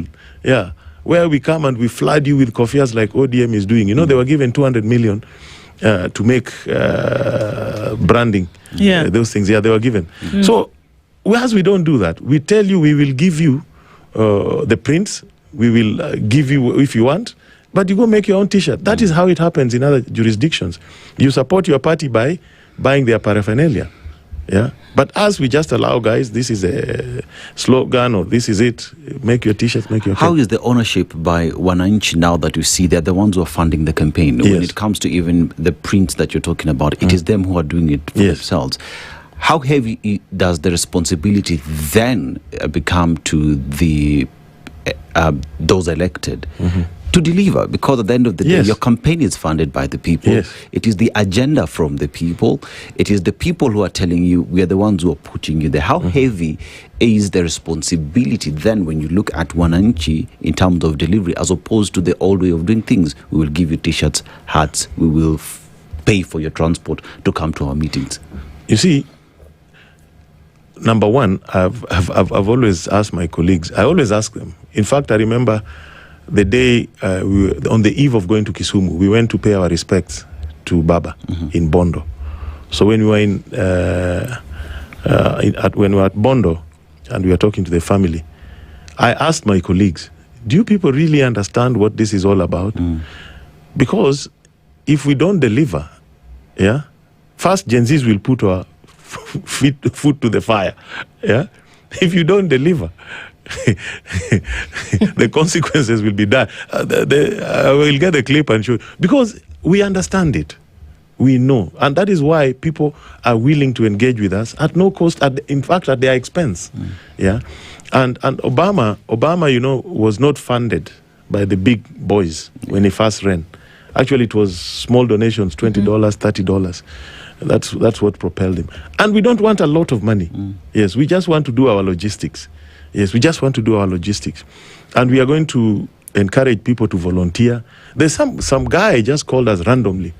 He said, every time you guys come to this part, or he gave us some list, yes? If you are going there, tell me. Any one of you, give me your car registration. I'll fuel for you. I'll give you enough fuel to take you back. People are telling us all sorts of things. And that is how politics should be, so that everybody owns it and feels part of it. And you are responsible for delivering their expectations. Is there anything wrong, Carolee, with having a general financier? What folks in another jurisdiction, as you refer to, would call a PAC. Is there anything wrong with that? Because we seem to be applying some kind of moral ineptitude towards having a financier for a political campaign, because then it ties questions of where did the money come from and things like this. Is there anything fundamentally wrong with doing that? Personally, I've put a lot of money in politics at a personal level. Because when you're starting a party, there's not enough resources. So there'll be anchor supporters, those who can put up the systems. Start by maybe donating something or buying something or paying for something. Or, when we will have agents, we will, some logistics. There are things people have to pay for. So there'll be individuals who can support that. Actually, the system of PACs in America is Super PAC or whatever they are called. It's they use it to subvert election financing regulations because there are limits a candidate can spend and all that. So then they set an organization separate, and the organization money is funneled there, so they pay for other things from there. Or they are driving a specific agenda. Here, I think what for us, we don't want to exaggerate the expenditure. Because we will not have that money. We just want to make sure our logistics are okay, the basics are covered, and Kenyans support us for believing in that we need a better Kenya, not for bribing them. So something to put to bed is that, of course, there are allegations that, we saw this moving moment whereby there are people who are giving, we saw the same thing in Okalau, when people were counting 10 shilling coins and people saying, well, here it is, take what I have so that you can push this agenda. We saw the same thing in Trans Nzoia. People are giving, Bungoma, people giving 50 shillings, 100 shillings. The allegation is that there was a few people, and that somebody in the corner gave somebody some notes and said, okay, come you guys, and so we can put it on camera. Did you see, was there a moment where people actually said, if this is change that we're going to see, take my widow's mite, as it were, and take that? Or is it orchestrated? Think about it. We opened a pay bill. Small, that can be audited. Small denominations. We raised 5 million. Where did that come from? Where did that? People are sending money in there, and politics has a way of. There are things that you organic things that you go to a place and you find somebody has done them. Somebody will just volunteer that I'm now Linda Mwananchi man in this market. And he'll just go around telling people, put 50 shillings here. Or a boda guy who is a popular mobilizer somewhere. Or a women leader. They just do it. I mean, when we went to Nyahururu, we were shocked in the church. The chair lady of the church, people who don't speak politics, she was so emotional. She came and told us, young men, yeah, don't let us down. We are praying for you. She was very emotional. Don't let us down.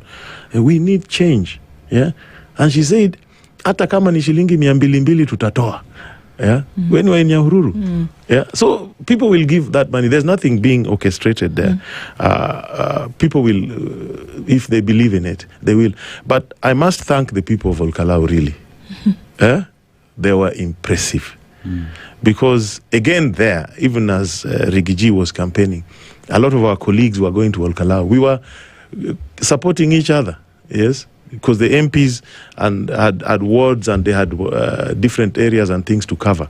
So as the United, as Linda Mwananchi, some of our colleagues, we would give them a bit of mafuta here and there on Fridays for their moves there. And they kept assuring us, and we also kept doing our polling. And you remember, we had wanted to go there, yeah, but then we realized there was a scheme to scuttle the by-election if we had gone there. Yeah, we were going to be attacked. In fact, we had information. Babu Owino's team got us very credible information as to the points where we were going to be attacked. So we decided not to give them an opportunity to do that. Yeah, but the people of Olkalau, that was amazing. And President Ruto should realize the 5,000 vote that Muchina got, that candidate, you know, he had been constituency CDF manager for I think 10 or 15 years. Those were his votes. Those are not UDA votes. Those are Muchina's votes. People he had helped with bursaries, people who knew him. Actually, they liked him. Those were his votes. And those votes, even in a presidential election, will not go to Ruto. You should know that. Even in Mbere, yeah, the mistake they made in Mbere is they think because they rigged Mbere and won by 400 votes, that vote will go to the presidential ticket. That vote will not go to UDA at the presidential level. Yeah. I want us to, we can extend this conversation just a little bit. We'll keep you a few minutes after 8 o'clock because then we can go into a number of things. And that one of the things that you talked about, the 17 points that younger people have said, these are non-negotiables that you must do if we're looking for change. But one of them is not to recycle people who've been in the politics for the last 3 decades. Especially those who've been in the limelight but have been unable to achieve the reality of hope that Kenyans have. What are you going to do with that? Because even in the United Opposition, Karoli, there are people who they've been vice presidents, they've been in the political space for 30 years. And Kenyans are saying, well, what have you done really, and why should we give you another opportunity? So it would appear as though the letdown for them would be, and this is serious, if Linda Mwananchi were to absorb people who have been in that space for a long time and have not borne accountability for leadership and governance. How will you deal with that? You see, I think it was Clinton, President Clinton, who famously retorted to somebody that my worry with you is not your age, but the age of your ideas. I think longevity in politics itself is not a crime. How long somebody has been in politics is not a crime. Baba was in politics for a very long time. And Baba was in politics trying to push reform. And if we applied that yardstick that somebody has been in politics long enough, or we now don't need him, we would have shut out Baba. But Baba was always representing the hopes and aspirations of every generation. Yeah? So longevity itself is not a problem. I don't think that is a problem. We should instead interrogate the character of the person. We should instead interrogate the commitment of the person to our reform agenda. And be realistic. If that person has a faithful support base, we don't want to lose that faithful support base. And I've always said that this election, there'll be compromises of generations. People have to compromise in this election. Yes, and that is what has been missing in this country. We've never learned as a community to compromise and coalesce, and then, even in traffic, when people collaborate, traffic moves very quickly. Right. If you use the zip system, one vehicle from one end going through. And I want to tell Kenyans, allow us as Linda Mwananchi to engage with united opposition. If people have bad character there, we have somebody with bad character or bad habit or whatever, Kenyans they know what they will do. But to say that, we are not going to work with this person because he has been a minister for so long, or he has been in politics for so long, that is not building a new Kenya. Yeah, you can't say you want to bring Kenyans together and you're excluding others. Yeah, the reality is we have to build a coalition that is committed to a reform platform and that builds the numbers to give us electoral victory in round one. People have to be pragmatic about this. Right. Yes, and because, Obama had a vice president who was much, much older than him and more experienced, Biden. Yeah. Yeah. And Biden came back. He did. And became president after Obama. So age is not the issue. It is the age of the ideas that somebody has, which is the issue. Yeah. I mean, at the center of these all, Kenyans are asking, for a very long time, we have been hopeful. We have trusted individuals with our votes. We have trusted manifestos and agenda that have been given to us. But every other time, there is a letdown in one way or the other. So the biggest task, perhaps, then for Linda Mwananchi and the united opposition is to convince Kenyans that things will not happen as before. So questions around accountability, right to live, because we want to live to enjoy these good roads, we want to enjoy these markets, right? But you must live first.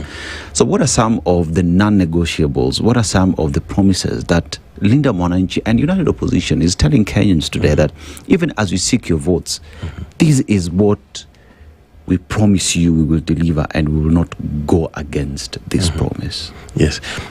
That's why I said we will not have a manifesto that is typical, where we say we will put a market, we'll do a road, we'll do this. That's not what we are going to do. What Kenyans want, number one, as I said, entrenching our national values. People want to see a public officer who does not talk like Duale. You don't abuse a community. You don't call fellow Kenyans hyenas.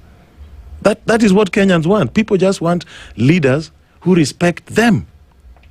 So this we will implement by bringing people who are not tainted, but also disciplining those who get offline. Yeah. People just want those values. Chapter 6, integrity, Article 10, Article 232, civil service that is not tribalized. Those are the things Kenyans want. The rest they'll do. People want accountability. Accountability has very many facets. Police officers conspiring to kill. You saw the other day, this is now for the Luo Nation. 2 people were appointed from the Luo Nation. And a lot of people talk, we were given jobs. Owino was appointed spokesperson for the police. Is it? Yes. Yeah. Or for the government? For the government. Yes, then another guy from Migori was appointed the chairperson of IPOA. To the simple mind, Luos have been given jobs. But then if you discern it, it's a scheme. Because if you look at the records, majority of the people who have been abducted or who have been killed by this administration, including the boy who was killed in the vehicle of a PS, the 2 who are missing in Madare, Albert Ojuang, they are Luos. So these people are being given these positions to actually clean the mess. But a lot of people don't see that. Those are the things we don't want. People want to see accountability. People want, if a police officer deliberately kills a person, there's accountability. If you steal, you're a public officer, and your main task is to enrich yourself in that office, you are held accountable. Those are the things they want to see. Efficiency, as I said. Kenyans just want to know that the money, the taxes they pay are used properly. And you're not going to tell them, we'll build a market for you and all these things. Create systems that promote efficiency. Yeah, contracts.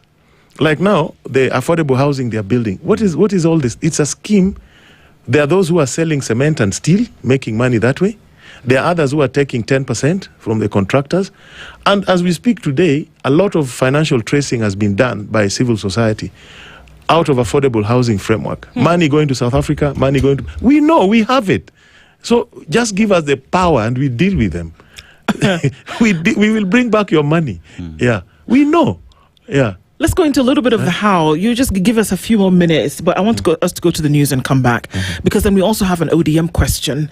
You gave maybe an allusion as to the party now giving the kicks of a dying horse, and let's see how you feel about that when we come back from this. Karoli Omondi is the Member of Parliament for Suba South constituency. He's with us this hour. It's 8 o'clock. We come back with more with him after this.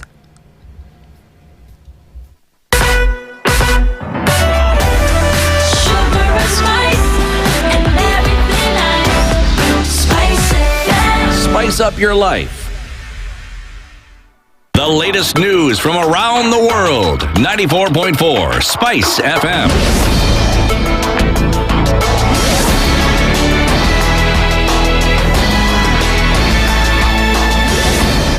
Good morning, this is the news. I'm Sheila Tembor.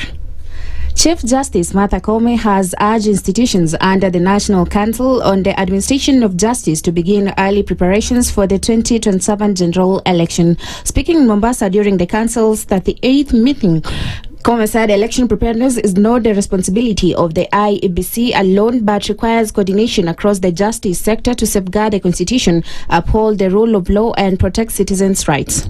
As we look ahead to the 2027 general elections, the National Council on the Administration of Justice must continue early preparations. Election preparedness extends beyond electoral management. It encompasses the readiness of the entire justice sector to uphold constitutionalism, the rule of law, to protect the rights, especially of the vulnerable.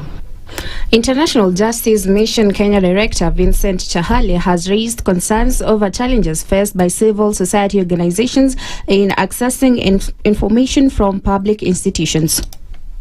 As civil society organizations, we find instances where when we seek data, certain data from public institutions, it's sometimes difficult to get that data. And yet, we need that data, especially for resource mobilization. Political activists in Kilifi County have called on President William Ruto to dismiss Health CS Aden Duale over alleged inflammatory remarks targeting the Agikuyu community. Led by Stembo Kikopi, the activists have demanded that Duale issue a public apology, saying the remarks have caused concern among citizens. Nataka kuzungumzia kuhusu matamshi ya Mheshimiwa Duale ambaye ni waziri wa Wizara ya Afya. Maneno ambayo aliongea waziri hayafai hata kidogo. Yeye waziri anafaa awe ni advisor, awe ni mfano mzuri kwa wananchi ili tuige mfano wake. Hiyo inaleta uchochezi ya kwamba kabila fulani wanafananishwa na wanyama. Je, na hao wanaofananishwa na wanyama nao wanapoanza kulipiza? Na ndio utaona katika mataifa ya hapa Afrika, unaposikia vita imezuka, mara nyingi ni viongozi wenyewe ambao wana matamshi mabaya kama haya. Mimi ningeomba usikubali rais kuharibiwa kazi yako na waziri. Ningeomba huyu waziri umfute kazi. Mambo ni mawili tu, umfute kazi ama Duale aombe msamaha wa Kenya wote. The call was backed by Douglas Nduh, who urged the NCIC to investigate the matter and take appropriate action. NCIC ilikuwa inafaa wamshike hapo jana kabla hata siku ya jana haijaisha. Sababu hiyo ni kuanza kuleta uchochezi ambao unaweza kuleta vita na uhasama mkubwa sana katika nchi yetu, na nchi yetu imekuwa na amani kwa muda mrefu. Tunachotaka saa hii na kuomba viongozi wote waepuke maneno ya kuweza kugonganisha wananchi.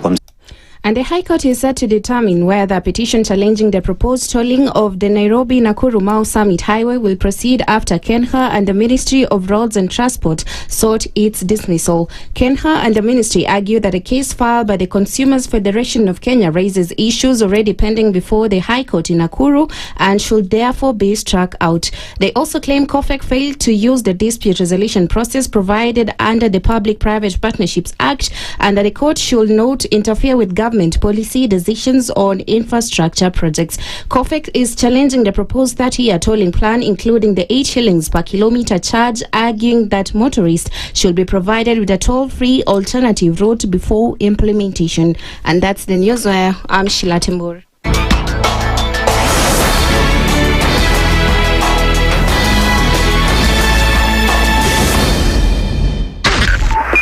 102.5 Spice FM, Kisumu.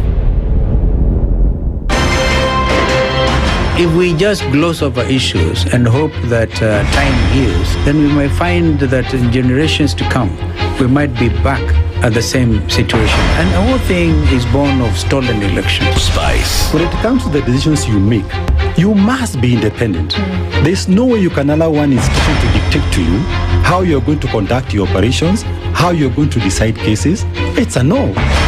When you weaken the institution to the point where they cannot take action, then you realize that politicians have to come up and now start dealing with the issues. That conversation has to die. Our politicians do not like the hard stuff. We must insist on the path of doing things right, whether popular or unpopular. Money changes hands. That is a fact. If you have political goodwill at the highest top, like in Rwanda, then corruption will be an issue of the past.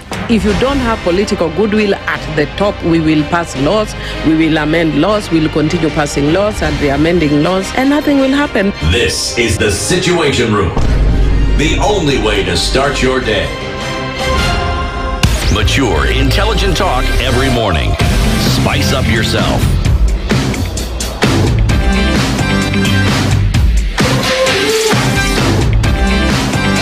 Mornings done right. 94.4 Spice FM, Nairobi. We continue with Karoli Omondi, who is the Member of Parliament for Suba South constituency. You'd be interested to know, Mahesh, that they want you to stay. People want to hear from you this morning, and it's the demands are high.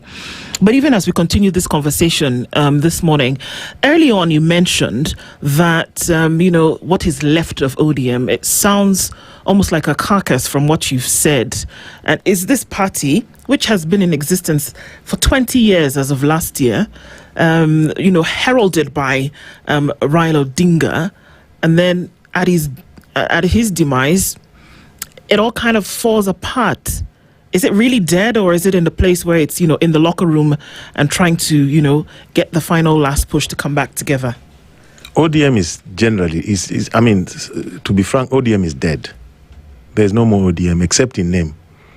A lot of people make the mistake that they think the party is the name.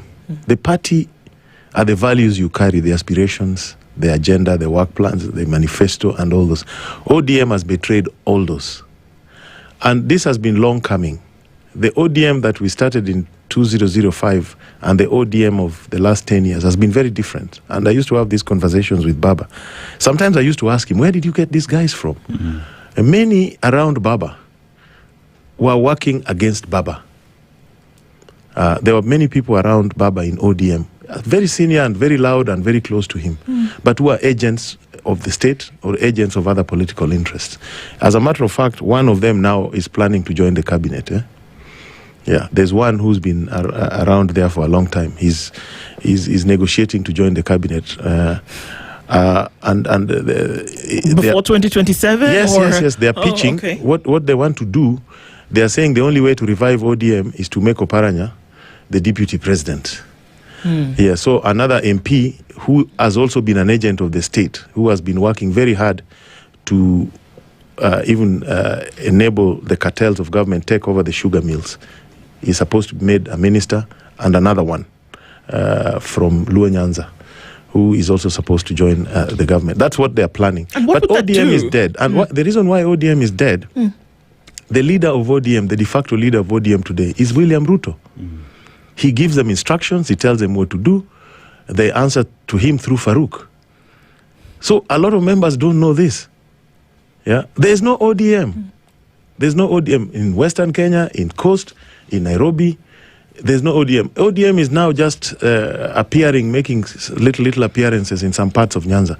And soon Linda Mwananchi will be in Homa Bay. You will see for yourself. And I want to ask the people of Homa Bay to get ready. We are coming there for 2 days. We will be in Homa Bay County for 2 days. We want to deal with this question. And I want to ask the ODM people and the Governor Wanga and an MCA there called Ogindo and Kaluma not to try and organize youth to disrupt us.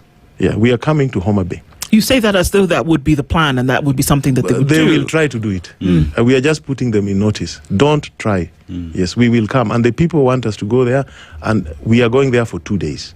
Yeah. We will do a tour of Homa Bay for 2 days. Does that make you sad, Karoli? Because just before you go to Homa Bay and what will happen there, because being an instrumental force behind ODM silently for many years, or maybe very loud but not in the public, as yourself, as Karoli, and then seeing this from what you see as things having fallen apart, what does that do for you as an individual? You've asked a very good question, very personal to me. Actually, I always felt very bad when I saw ODM lose its tracks, lose the good members that we used to have, get away from the mission we had. And you know, as Baba got older and all these bad characters got around him and I jacked ODM, it was very difficult. You know me, I told Baba that I can't be here. I left ODM. Yes, you did. I kept going in and out. And even 2022, I remember we had to sit down with Baba for several hours. I mean, it was very personal to me. Yeah, but we lost it. But I got the inspiration from the poem. If you can see the things you've built, destroyed, and get it within you, assign you to start afresh. So we decided a long time ago, and Babu Owino tells me the same thing. He felt very bad. And Orengo. And not just those people. Sarah Elderkin, who worked with Baba for so long in England, I normally have good conversations with her. Professor Akongo Yugi. You know, there are people who have been with Baba in this ODM from when I was in Nyandarua. I met some people there. They've been with him all along. And they're very disappointed. So many people are heartbroken because people came to ODM to make money. Yeah. So there were that was the main activity. Baba was an enterprise to so many people. So many people. And I know, but that's why I keep telling them, let's find solace not in the name. Let's forget about the name ODM. Let's just build something new. We carry Baba's dreams, we carry Baba's vision there, and we move.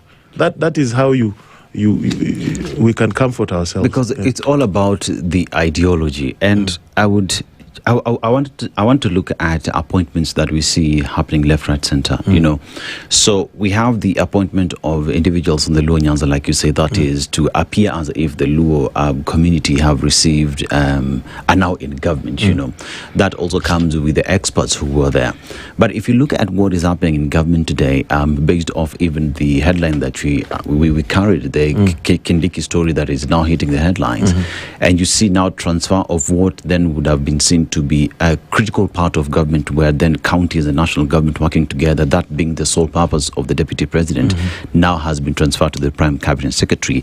And that is seen as many now in the political circles are saying this is meant to woo the Western vote, you know, and looking at also Oparanya being given allegedly position of deputy president.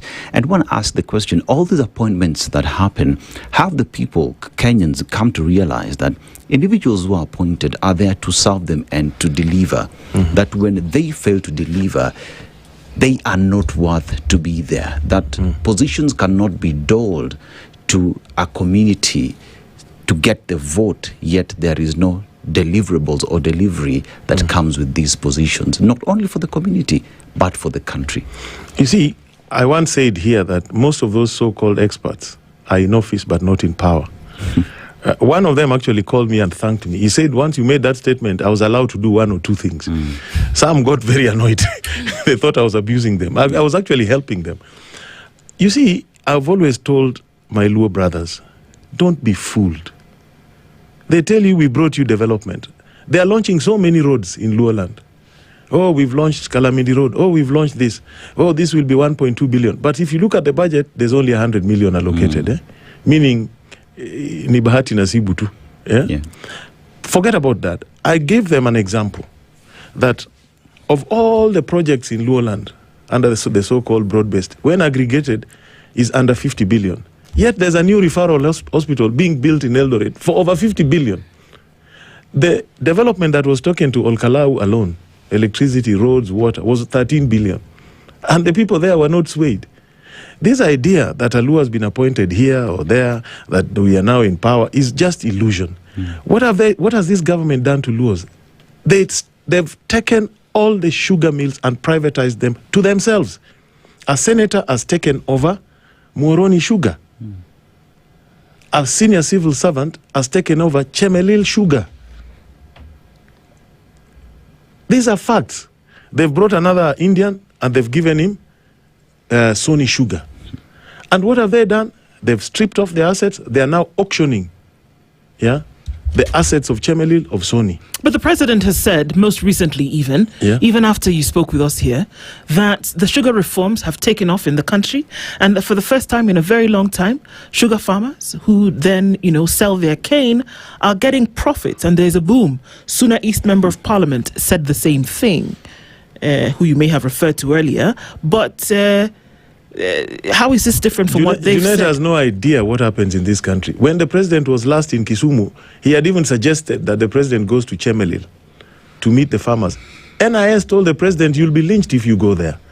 Because the farmers, the price of cane per ton has dropped. Yes. People are not being paid. Workers have been chased out of residences. They've not gotten their pensions. The compensation that was promised has not been given. Busia Sugar yesterday, the stores are flooded with sugar, locally produced. People are saying in Busia, they want to cut the cane and go back to growing maize. So what they are telling you and what the reality on the ground is wrong. They have tried to steal 10,000 acres of Miwani land, where we want to do free economic zone for the people of Western and Nyanza and parts of Rift Valley, the counties around there. That is, without that land, there's no purpose of taking SGR to Kisumu. To do what? To transport what? We must do a free economic zone. I've been fighting this. They've tried to steal that land. The courts have decided it is public land. They've taken GSU there. They've put somebody there growing cane by force. The Luos are smarter than that. And I can tell you, if you saw the latest polling, Linda Mwananchi with one rally in Kisumu are 58% in Luo land. Once we do Homa Bay and Migori, we will be 85. President Ruto is wasting his time and money. Even these things they are trying to do to Professor Kindiki, that they're now making Musalia's office a big center of power. The other day, Musalia's office did not even have money for fuel. Indeed. They did not have. So what is it now that suddenly it is so important that his duties are being transferred from Professor Kindiki to Musalia? And let me tell you, those things will not sway the people of Western Kenya. Because you're thinking that because that is they don't so that remember they can history. have... The people of Western Kenya, the same friend of mine, Musalia, was made deputy president by Moi. In 1990, when was it? 2002? Yes. Just before 2002. Yes. He lost. Awori lost as a vice president. Those things will not sway the people of West Mulembe. They don't give a damn about those things. So you're saying that this move, that we've seen these powers, as it says, removed from the office of Kithure Kindiki and placed under Prime Cabinet Secretary Musalia Mudavadi is a ploy to move the people of the Mulembe nation? Yes, to say, oh, your man now is like the effective prime minister. Yeah. And so that would bring in the votes. But you're saying that we can see through this. How does that benefit a common man in Sabatia, whether Musalia has power? You see, Karoli... We have a minister for finance in Suba. How is it? Apart from doing arambes and doing small things they call empowerment for women, I already had a 10 million merry-go-round table banking for the women. But every weekend, I told you there's 5 million. Kimani Chungwa comes there. Aaron Cheruyot comes there. Kindiki himself has been there. They do the fundraiser. They share the money with the women. The women end up with 1,947 shillings after the hype. And they tell me, I tell them, keep eating. I've opened a granary for you. It is because of me that these things are coming. Kuleni kabisa. Yes. But they know. And when we go to Suba with Linda Mwananchi, you'll see the crowds and the statements that will be made. You'll see. Karoli, positions that have been entrusted to the political class is donated. At the end of the day, all a Mwananchi cares about is delivery. I've given you this because I wanted this from you. It's give and take. It's give and take. But then it has been looked as if once someone gets to power, you forget about the people who put you there. That contract gets lost. As Wananchi now seemingly are open and understand way better what servitude is, what their leaders should do to them. As we get to the 2027 elections, things will be done differently because agenda is being set by Wananchi. The demands are being set by Wananchi. How does Linda Mwananchi then turn that, and that being the fuel that pushes you forward, knowing very well that Mwananchi funded us, Mwananchi has set the agenda, that by the time you get there, the contract is with Mwananchi and not political parties. Because for a very long time, political parties through PGM, parliamentary group meetings, are whipped to even make decisions against Mwananchi. How do we change that? How is Linda Mwananchi together with the United Opposition looking to canvass that so that it is service to the people? Because the people will tell you whether you've worked or not. Very good question. You see, at our level, we are trying to look for good candidates. We actually have another nickname in Linda Mwananchi. They call him the Chief Coalition Builder. So, you see, like Faith Odhiambo. Yes. I had a focus group with young people, and I asked them, we were with a friend of mine called Patrick Ochua. He's a lawyer. We had a focus group with young people, and we asked them, give us some names of women leaders you think should be in Linda Mwananchi. And her name came up. So I reached out, I talked to her, and we had several meetings, and she came. And we have other people we are looking out for. We are talking to them. Others, are waiting to see, will this thing gain traction? Guys, when they don't have joined. Yes. Yeah. So, to answer you, we are making a deliberate effort to get good leaders. But we are encouraging good leaders and young people to come forward. Politics is a very strange game. Conmen thrive very well around political processes because they have no shame. And that became the problem of ODM. Once something becomes popular, every joker jumps in. You just find them on the stage there. You find them doing all sorts of things, and they're active, and they crowd out the good people. But we want to deliberately look for good people to be leaders. But we can't elect them because the vote is with Raya. So we want to ask the people, please elect good people. Don't elect somebody because of money. Yeah? Don't elect... First, rule number one, I'm not insisting everybody must have education. But if you want somebody to go and audit accounts or read financial statements or to make law, surely they must be literate. Yeah. At the very least. Did you know in Migori County, Migori County, your county, of the 6 elected MPs, only one is a graduate? Did you know that?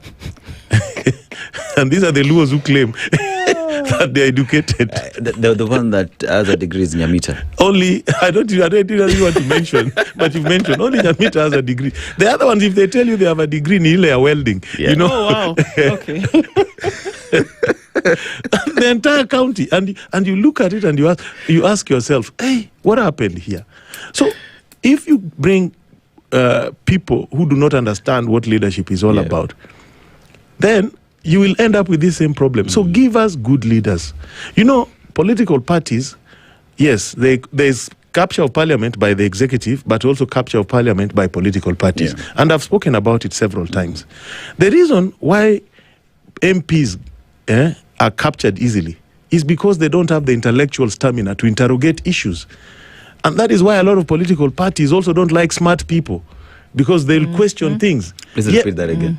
Yes? Repeat that again.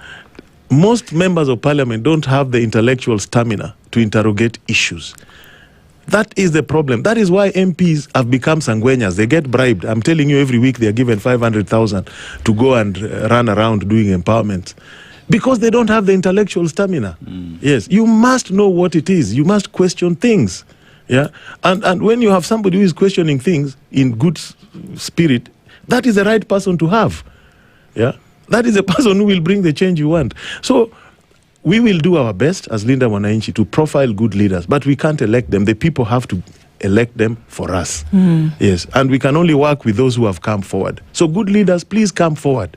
Don't be shy, don't be scared, just come out. Kenyans want change, and they'll see you and support you. You talk about the capture of parliament. Is it possible that there are good leaders in the current parliament, in this 13th parliament, good leaders, but have been stifled by that same capture? Yes. Because some would argue that if you were good, that regardless of what the situation would be, short of being killed, that you would then be able to speak out and continue to speak out for such. Are there good leaders that are being stifled today? And then how then, how do you stop that from being? Because human beings are human beings. Yes. There's the fear that, and it's a resident fear amongst many, that it's no different, that somebody will get into the position of power and plus ça change, plus c'est la même chose. It'll be, how do you then make sure that that doesn't happen again? You see, I'll be fairly straightforward here. Political parties have stifled a lot of members of parliament. Yeah. Yes, because they threaten you. You see, take me as an example. When I got into parliament, I was not allocated any committee by ODM. They didn't allocate me any committee, but standing orders say I must belong to one.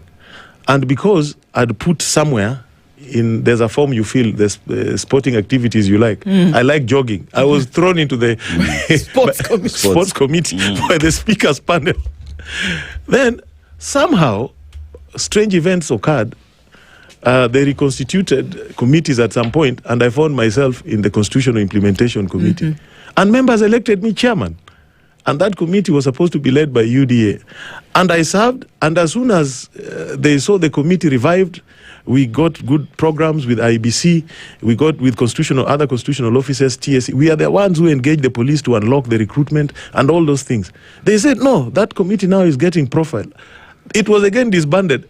They made the changes. They didn't say they sacked me. Yeah. They just made sure the new list did not have my name anywhere. But I'm still surviving. But a lot of MPs, that threat that they'll be removed in a committee makes them toe the line. Yes. We have very many good MPs, let me tell you, in that house. Very many. You'll be shocked. There are very quality MPs from Northeastern who are just quiet. They're just surviving.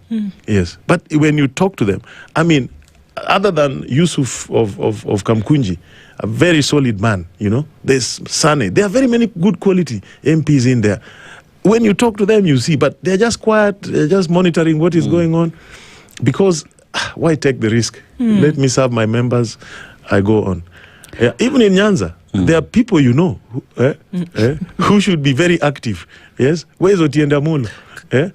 He should be with us. What is he doing the other side? I ask him all the time, my friend, what are you doing there? They've made him vice chairman of the party or legal advisor. So I ask him sometimes, my friend, because your heart is not there. Millie Odhiambo's heart is not there.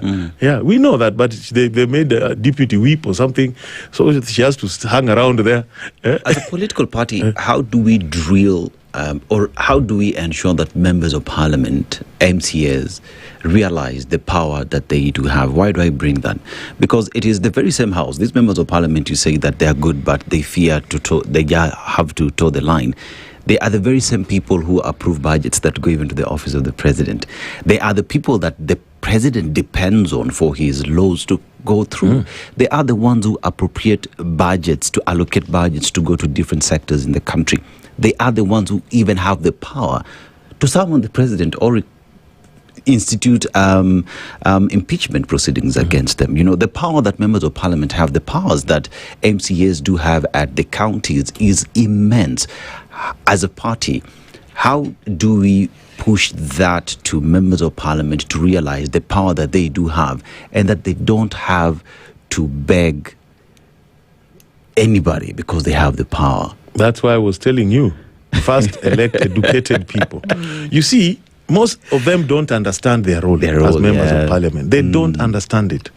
And they don't understand that in that house, first, I've said this many times, in Kenya, we don't elect political parties. In Kenya, we elect individuals. When you go to the ballot, it is your name that is on that ballot with a sign of your party, meaning you have agreed to associate with some people. But the election is personal to you. They don't understand these constitutional principles, In South Africa, they elect parties. It is the ANC that is elected. Yes. So once ANC is elected, the parliamentary seats are shared according to the percentage of votes that the party has got. So in England, in the Commonwealth, in the UK, you've seen MPs disagree with their political parties, yes, take a different course, and move. There's no by-election because the mandate is personal to you. There's no by-election. In the UK, today, there are MPs who are elected in Labour who are with Reform. There are no by-elections. You choose. You can choose to resign, like Nigel Farage chose to resign and go for a fresh by-election. In Australia, if you disagree with your party, they put you in some place called the crossbench. But your voice is not stifled. Here, it is made as if the political party is some church, that you cannot disagree with some decrees. But the MPs don't understand it. They don't understand it. And sometimes I get very surprised when I see when ministers come to parliament, MPs rush to plead there, can you help me with this? For heaven's sake, that's not how to relate with a minister. But the answer to that question is elect educated people, have competent people. Then that problem will be solved. But if you have people who don't even understand how the constitution works, they become praise singers, sloganeers, because that's the easy thing to do in politics. You just go shouting slogans and praise singing and be part of the voting machine. Then you say every time you tell the boss, I'm loyal. I'm loyal. Then but you are contributing nothing. Nothing to it. A quick break, and then we come and hear what you have to say about the IEBC and its preparedness and how this is going to work with new entrants into the fields. We'll be back in a short while, and I know we've kept you today, but you know what? This is what the people want to hear, and this is what essentially will make that seed perhaps that has been sown to then germinate and grow. We'll be back in a short bit with Karoli Omondi. This is the Situation Room, the only way to start your day. Traffic.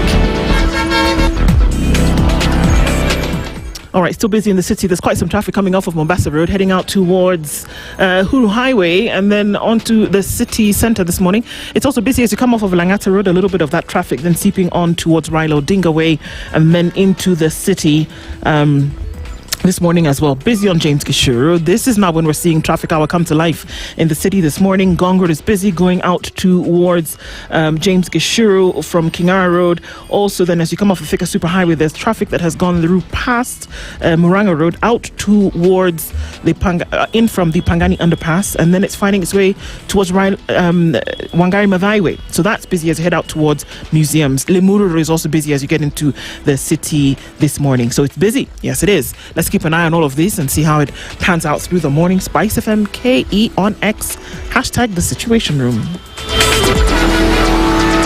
As a mother, my formula is simple. Happy change, happy child. And that's the Gentle Care promise. Unstoppable play needs a diaper that stays in place.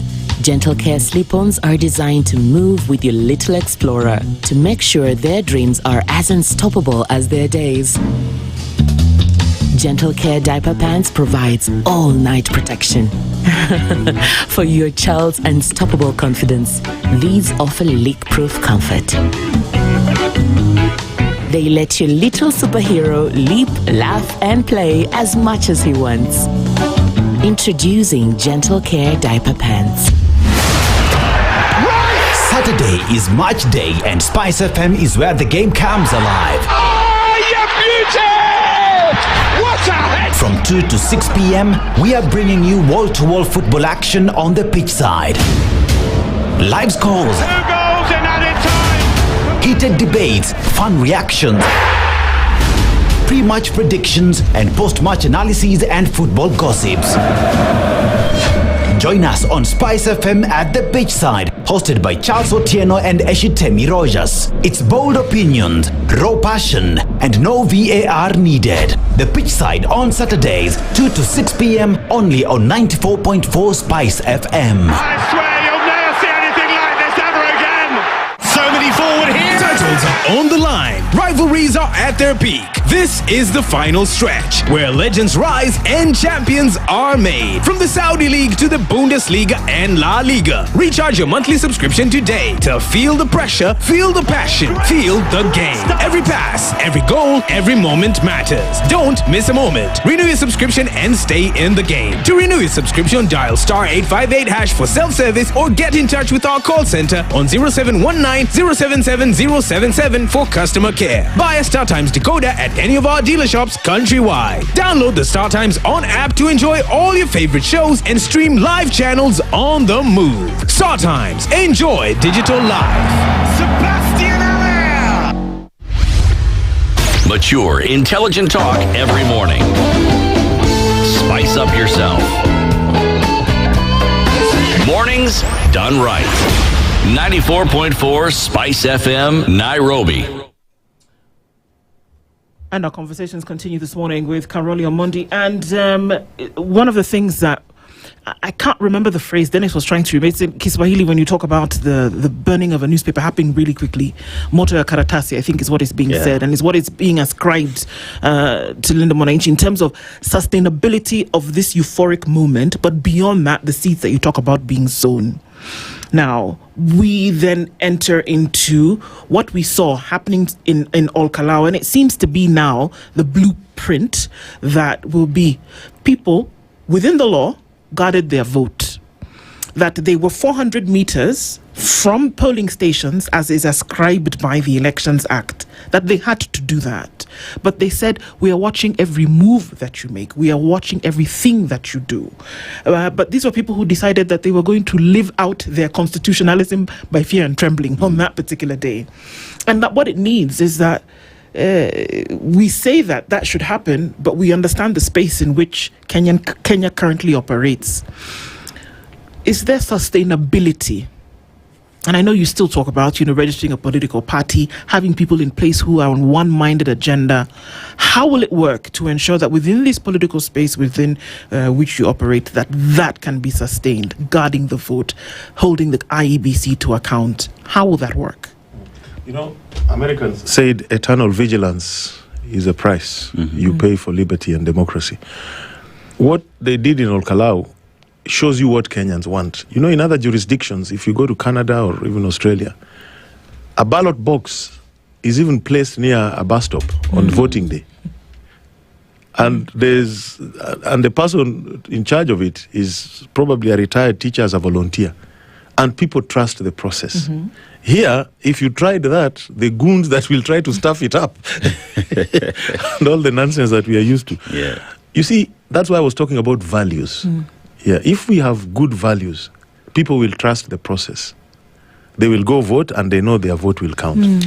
But because we don't trust the process, the people of Olkalau showed us you have to be vigilant. And what they did, I think, is going to be repeated everywhere because we don't trust the system. Today, even here, in the WhatsApp group of members of parliament, I'm seeing some MPs saying, whatever happens, we will rig, we will steal the vote. So when you keep saying that, you are not building trust. Yeah, people will have to go out and guard their vote. But on IEBC, I think they are a bit they are running out of time now. I've not seen the tenders for technology package, and we're already almost in August. It's a little late, no? It's getting late. So I think those things should come out very quickly, because that technology, you see, the law, we have a mixture of manual and electronic voting. Yeah, but we need to see the technology, and the law requires that the parties sign off on it. Yes, we have to go and inspect it and be taken through it, and we sign off on it. And so the IEBC must at least float that tender as soon as possible. Secondly, I think for Parliament, there are some laws, reforms that have been pending in Parliament for so long. Hopefully, in this session, we will complete them, because it is. I was part of the Kofi Annan process for 4 years, 5 years actually. So we don't need law reform so soon. So close to elections. But other than the law reform processes, we also have court cases that have made certain rulings and decisions on how the election should be conducted. Though the decisions of those courts now need to be reflected in the laws. So there's a bit of work there. When I was chairing the Constitution Implementation Committee, we had agreed with IEBC on the roadmap to elections and how those reforms, what they were, and outstanding, blah, blah. But when I brought the civil society on board, I was quickly removed. But I want to tell them, we will now form another bigger coalition of parliamentarians and civil society to ensure free and fair elections. But IEBC has to come and up its game, make sure we have no delays. Yes, otherwise there'll be a crisis. When you talk about IEBC as is, you just have to look at the by-elections that IEBC has held. So there is the by-elections from All Kalau, the Malava, we have the one in Magarini, the one Kasipul, and that then forms the basis upon which anyone can judge IEBC of their performance. And by-election after by-election, there have been issues, Kenyans have died, there have been electoral malpractice. But even while at it then, you have to look at IEBC as an institution and the power that it has and other supporting agencies. So that would be the police as well, the EACC, the ODPP in prosecuting the matter. And one asks the question, if that is the yardstick within which we are judging IEBC, many are saying, hey, kidogo, it's tricky as you approach 2027. Between now and 2027, what must IEBC do to regain trust from Kenyans that it's able to deliver that election as prescribed by the Constitution? Actually, when I first engaged IEBC, as chair of Constitution Implementation and Oversight Committee, I told them that you have come into office with very low public trust. People don't trust you. But we are willing to work with you and support you, and you build that trust. IBC, again, I remember when they were launching the electoral plan a few weeks ago, the Chief Justice was there, and she told them, you have the power to do certain things. Yes. Exercise your power. Like the issue of violence. IBC is not raining on people who bring violence to elections. It is pussyfooting about it. They must act. They must act and act decisively. Even disqualify candidates who engage in violence. They should be disqualified. Yeah, you remember Kasipul Kabondo, there was a lot of violence. Yep. In fact, candidates' vehicles were attacked, all sorts of things. People were attacked. It should not be like that. And IBC, I think, with the by-elections that have been conducted, I think in Malava and Mbere, there was rigging, obviously. But IBC, either they did not detect it or they were not aware.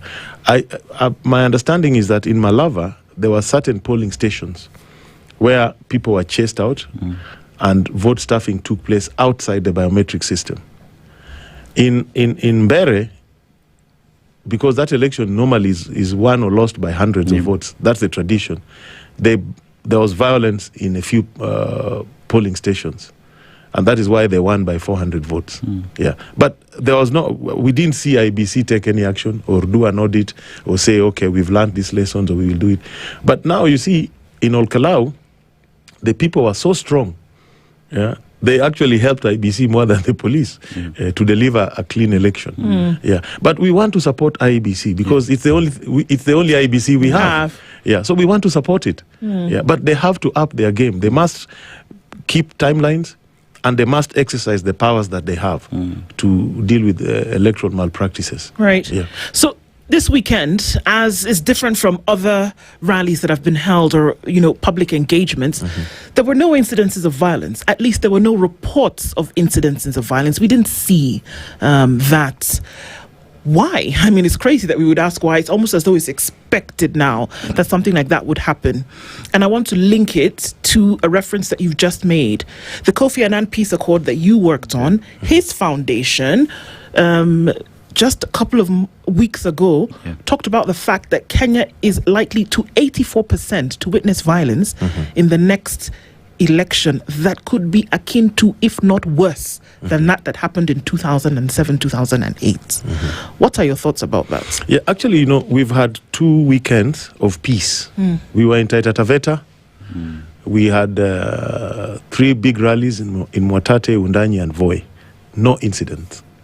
Very peaceful, no incidents. Trans Nzoia, very peaceful, very good. Bungoma, the same.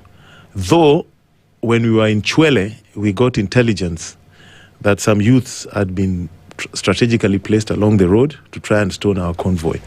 But we didn't see them. We did send a team to scout, but they were not seen. So we also had a peaceful weekend in Western Kenya. And I hope when we go to Homa Bay, it will be the same. Yeah. Yes. So that my community is just not profiled as the only violent community. So that's why I've called out the leaders in Homa Bay. When we come, please don't plan violence. Yes, we want to come in peace, talk to our people, and live in peace. The likelihood of violence is there because the government and those who support this broad-based government are openly saying, even if they lose, they will not leave office. So what does that mean? Of course, Kenyans will resist. Right. Yes, Kenyans will not accept such a thing. It will not happen. So, and, violence is also used to suppress voter turnout. They try, actually, when I spoke to His Excellency Rigathi Gachagua after Olkalau, he told me the turnout in Olkalau would have been much higher. Most people voted between 6 and midday. Then there was now violence. These people are going around shooting, and that suppressed the turnout. That's what he told me about that election. So it is also a tool, and even the threat of it, to discourage people from showing up. What I want to tell Kenyans, this is your country. This is your country. Come out and vote. And anybody in government who thinks they can use violence against the people, 55 million people against 100,000 policemen. You must be joking. Yeah. So people will protect the vote at the polling station, and we want the law followed. Final decision is at the polling station. Votes counted, put out on the door. We take pictures. Our agents show us pictures. We add it up. We say, according to our projections, these are the results. We finish it. And we are still not sure what IBC will do because of legal questions. We've always had this thing of BOMAS. BOMAS, yes. BOMAS has legal questions around it. Yeah, because the law simply says the chairman shall announce. Yes. He's not the returning officer. Yeah, so we don't know where IBC will be to make that announcement. But I think the results will have come out even before he announces. Yes. I mean, Karoli, you raised something that is very critical, especially when it comes to the presidential vote. But let me just go back a little bit. When you see violence that is being sponsored allegedly by the state here, one asks the question, what's the fear? Because campaigns are based off how I can convince you, based off the agenda that I have, and if it's better than you, then Monanchi has the right to vote for me. If you have better ideas than mine, convince the Monanchi and they will vote for you. So what's the fear when you see violence that is discouraging others from taking their message to the people? Is it fear because they do not have a better agenda? Is it fear because they know they have lost the ground? And what do they aim to achieve with all that? There are two sides to what you have asked. One is people use violence in politics. Like when we started, remember everywhere we went, we were tear gassed, we were shot at, we were stoned, so that we give up.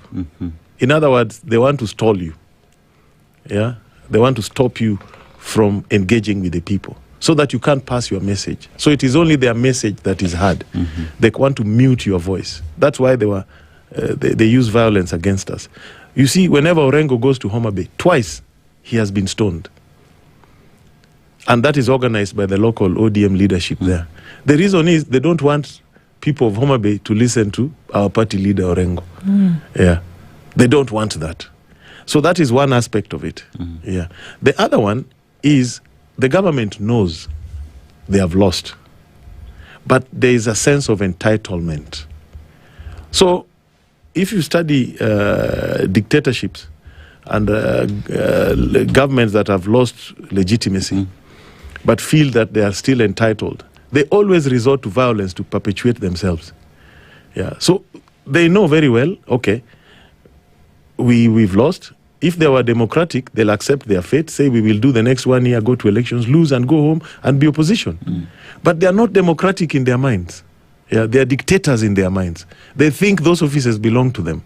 Especially the half-educated people you see around President Ruto, the way they talk, the political loudmouths, yeah, because they don't understand these things. To them, we take power by a machete. Yeah, power must be taken. You hear people saying that. It is like leaders who tell you, oh, politics is about self-interest. Politics is not about self-interest. Politics is about the greatest good for the greatest number. They don't understand it. But that is, sense of entitlement that they have. So they'll talk about violence, yeah, but it will not deter Kenyans. I mean, do you know how many people during the Mau Mau insurgency died?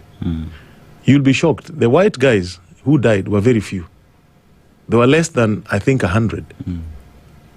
But the Africans were thousands.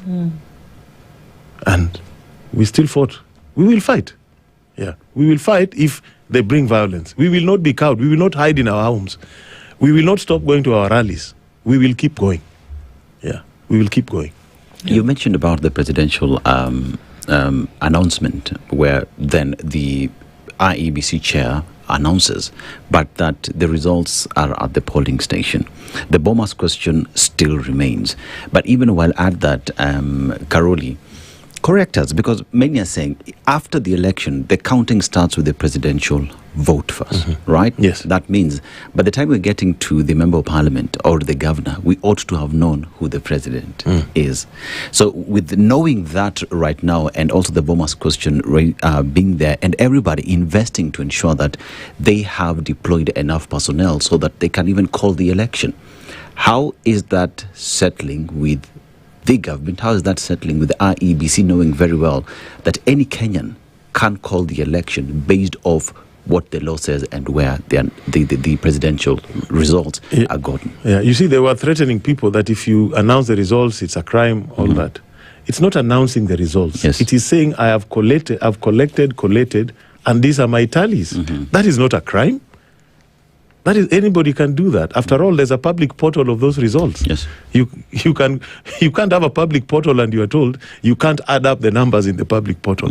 You see, what happened in 2007, that's when I realized how, because we were together with my Miguna, James Orengo, and a friend of mine called Mbuta. We went to IBC at KICC. And we discovered what was going on there, because everything was manual. What you are saying is correct. The first count is presidential vote between 6 and 7. By 7 p.m., those results are all in each stream of a polling station. Yes. So the people at that time with the capacity to know that is the administration through National Intelligence Service, because they'll have a chief, they'll have an intelligence officer who within the constituency can put people in every stream and say by 7, send me the results in your stream. So they quickly add that thing. By midnight, they have the entire picture of the nation. And they realize, oh, the president has lost, so we need to fix this. I realized this in 2007. Because Raila was so far ahead, we had the numbers. Then suddenly things started changing. What they do, once they have the numbers, in 2007, they started looking at the voter register. Georgia had 105,000 registered voters, but only 75,000 had voted. So once that was counted, they knew they had 30,000. They then started adding it. There was some constituency in Nyandarua, Molo. You remember even the returning officer from Molo saying, these are not the results, I'm the returning officer. So it became just aware, okay, we can add this. They take, even some MPs who had won lost that way. Because when they topped up the presidential vote, they topped to the wrong MP because they have to match. They have to match, yes. So, but we've cured that to a very large extent through the electoral reforms we did under Kofi Annan, with now biometrics, the KIMS kits and the rest of them. But still, today the risk we run, there are two risks we run. What is happening now? There's no transparency on the issuance of ID cards. I have actually a bill coming up tomorrow in Parliament, second reading, that people be given ID cards when they turn 18 for free in schools. Yes. But what is happening now, there is underground registration of voters by the administration. Of whom? Going on as we speak. Yes. Coordinated by the Office of the President. Going around. They are not, it is not open to everybody. They are targeting what they perceive as their strongholds, where they are doing the registration. And MPs are being given money to go and facilitate that registration. The risk there, they could be registering underage people, giving them IDs. Yes.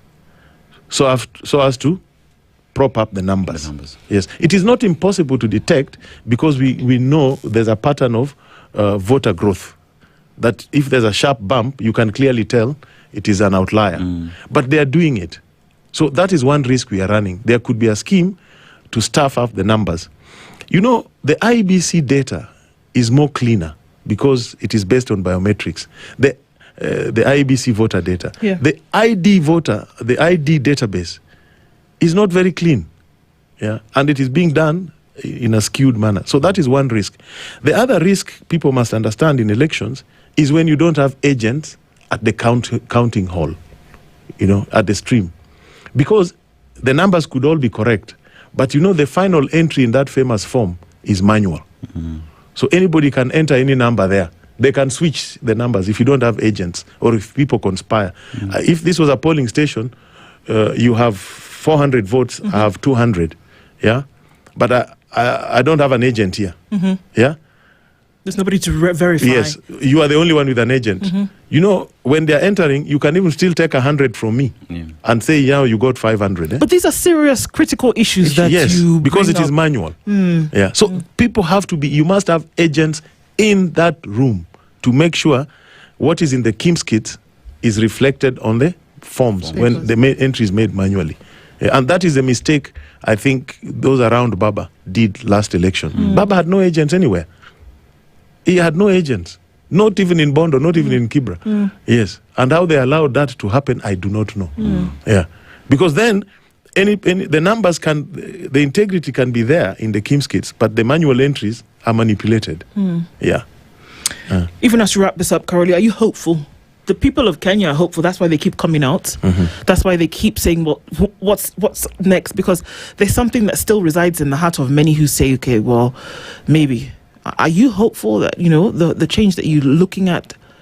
Because the hope comes from where you see things are not going right and you think, okay, there's a possibility that it can. And the process through which that happens is a lot of what we've discussed today.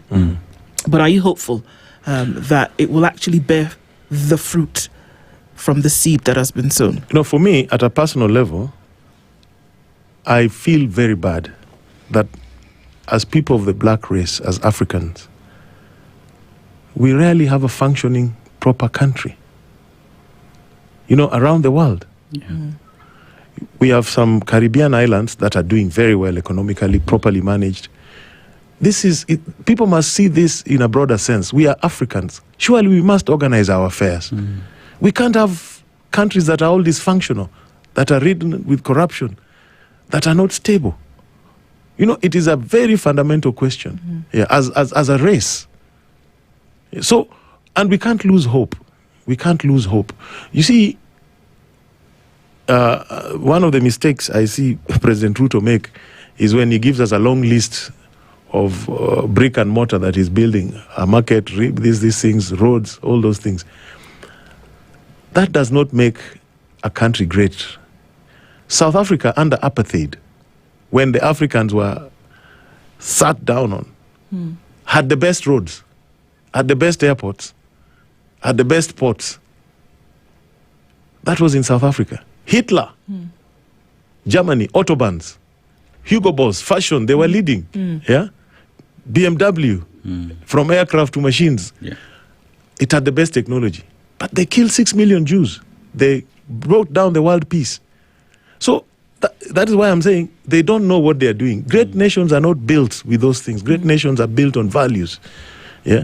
So I'm hopeful that Africans, because we can't lose hope, that at least Kenya, you know, when I was a young State Council, and I used to do a lot of negotiations with the World Bank and IMF. They used to tell me, I remember Wolfenson, then the World Bank president, told me, Karoli, there are countries in Africa that must succeed. Zimbabwe was one of them, it has collapsed. Kenya was another, we are struggling. Ghana was the other. We are these countries must succeed so that we pull the others. And they put a lot of effort. But then we keep messing it up with our bad politics. So we can't give up. Each generation must pull its weight. Yeah, and hopefully this election, because the people want change, the leaders will not let them down. I hope so. I hope so. And anybody who wants to be selfish and thinks, okay, if I'm not the president, I'll go and run to split the vote, I think Kenyans will give them a very rude answer. Thank you. Karoli Omondi is the Member of Parliament for Super South constituency, has been here with us for 2 hours this morning. Thank you for joining us in this conversation and looking forward to the reality of some of the things that you say this morning coming to be. Thank you very much. Let me leave. I have a meeting with Parliamentary Committee on sugar importation. There we go. Asante sana, it's 9 Trying to defend the farmers. Thank you. The latest news from around the world. 94.4 Spice FM.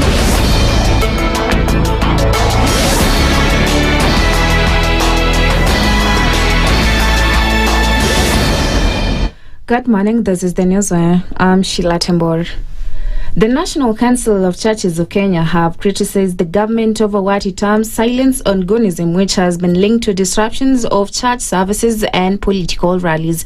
NCCK Machakos County Chairperson Bishop Festus Malua warned that failure to take action could create fear among citizens, especially as the country approaches the general election.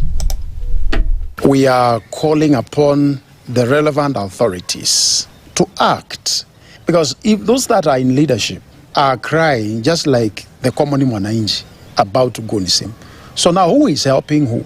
Who will come to the rescue of the common mwananchi? And that is why we're saying the police and every other person in authority, if they had the will, today we would be hearing of some prosecutions already done. Today we would be hearing of people implicated or people questioned, but it has gone silent. And to us as a church, we are saying this is very worrying. Kalenjin elders and religious leaders in Uasin Gishu County have apologized to families affected by the Finland-Canada scholarship scheme and pledged to help resolve the matter within 2 months. The leaders have asked parents and students to suspend planned protest as they engage stakeholders to find a lasting solution. The move follows the acquittal of Uasin Gishu Senator Jackson Mandago and 2 others by the Nakuru High Court in a case linked to the scheme. More than 300 parents had paid money to the county government hoping their children will secure study opportunities abroad. However, affected families say the court outcome does not address their losses and are demanding a refund from the county government. In other news, the IBC has begun recruiting a new commission secretary and CEO to head its secretariat. In a public notice, the commission said a successful candidate will serve as the commission's accounting officer, overseeing operations, finances, and implementation of IBC decisions. Applicants have until 11th August at 5 p.m. to submit their applications and must meet academic, professional, and integrity requirements under the law. The vacancy follows the exit of former CEO Hussein Marjan, and the commission has since been operating under an acting office holder as it prepares for upcoming electoral activities. The Social Economic Development and Human Rights Alliance in Trans Nzoia County has criticized former Deputy President Rigathi Gachagua remarks warning tourists and investors against visiting or investing in Kenya ahead of the 2027 general election. CEDRA Director Samuel Kiboi said such statements could undermine investor confidence and negatively affect the tourism sector, which plays a key role in the economy. Yule aliyekuwa naibu wa rais Bwana Gachagua kuita watalii na wengine wote kutozuru Kenya, hiyo ni mbovu sana, kwa sababu nchi inahitaji rasilimali ya kigeni na inahitaji jamii ikiwa pamoja. Alipokuwa Kalikalau akasema watu watakao kupikia watu wengine waweze kufurushwa. Hiyo ni kusema nidhamu imekosa kwa uongozi ambayo tunatafuta kutoka katika taifa hili. So nataka kuuliza asasi sote ya kiserikali iweze kushughulikia matamshi ya Gachagua, uchumi ya nchi hii, kuleta uhasama kwa wananchi wa nchi ya Kenya, na hii hatutakubali kama watetezi wa haki ya binadamu, maana tunahitaji haki kwa kila mmoja, aishi mahala popote, watalii wakija wawe huru, lakini kuatisha hiyo anastahilika ajibu. Several parts of the country are expected to experience showers, thunderstorms and sunny intervals from today until next Monday. The Kenya Met Department says Western Kenya, the Rift Valley and parts of Mount Kenya are likely to receive the heaviest rainfall. Morning showers are forecast in counties including Siaya, Busia, Bungoma, Kakamega, Uasin Gishu and Turkana, while afternoon rains and thunderstorms are expected in areas such as Nairobi, Nakuru, Kisumu, Kericho, Eldoret, Laikipia, Trans Nzoia, Bungoma, Kakamega, Homa Bay, Migori and Vihiga. The coast, northeastern and parts of eastern regions are expected to remain mostly sunny. The Met Department has advised residents in areas prone to thunderstorms to monitor weather updates and take precautions. And Chad has announced plans to withdraw from the ICC, citing concerns over the court's effectiveness and alleged bias in its operations. In a statement, the foreign minister said it had notified the United Nations of its intention to leave the Rome Statute. Chad's become the fourth French-speaking African country with military-linked leadership to take the step following Burkina Faso, Mali and Niger. The government accused the ICC of unfairly focusing its cases on Africa while insisting that national and African judicial systems can provide justice for victims. And that's the news where I'm Sheila Tembur.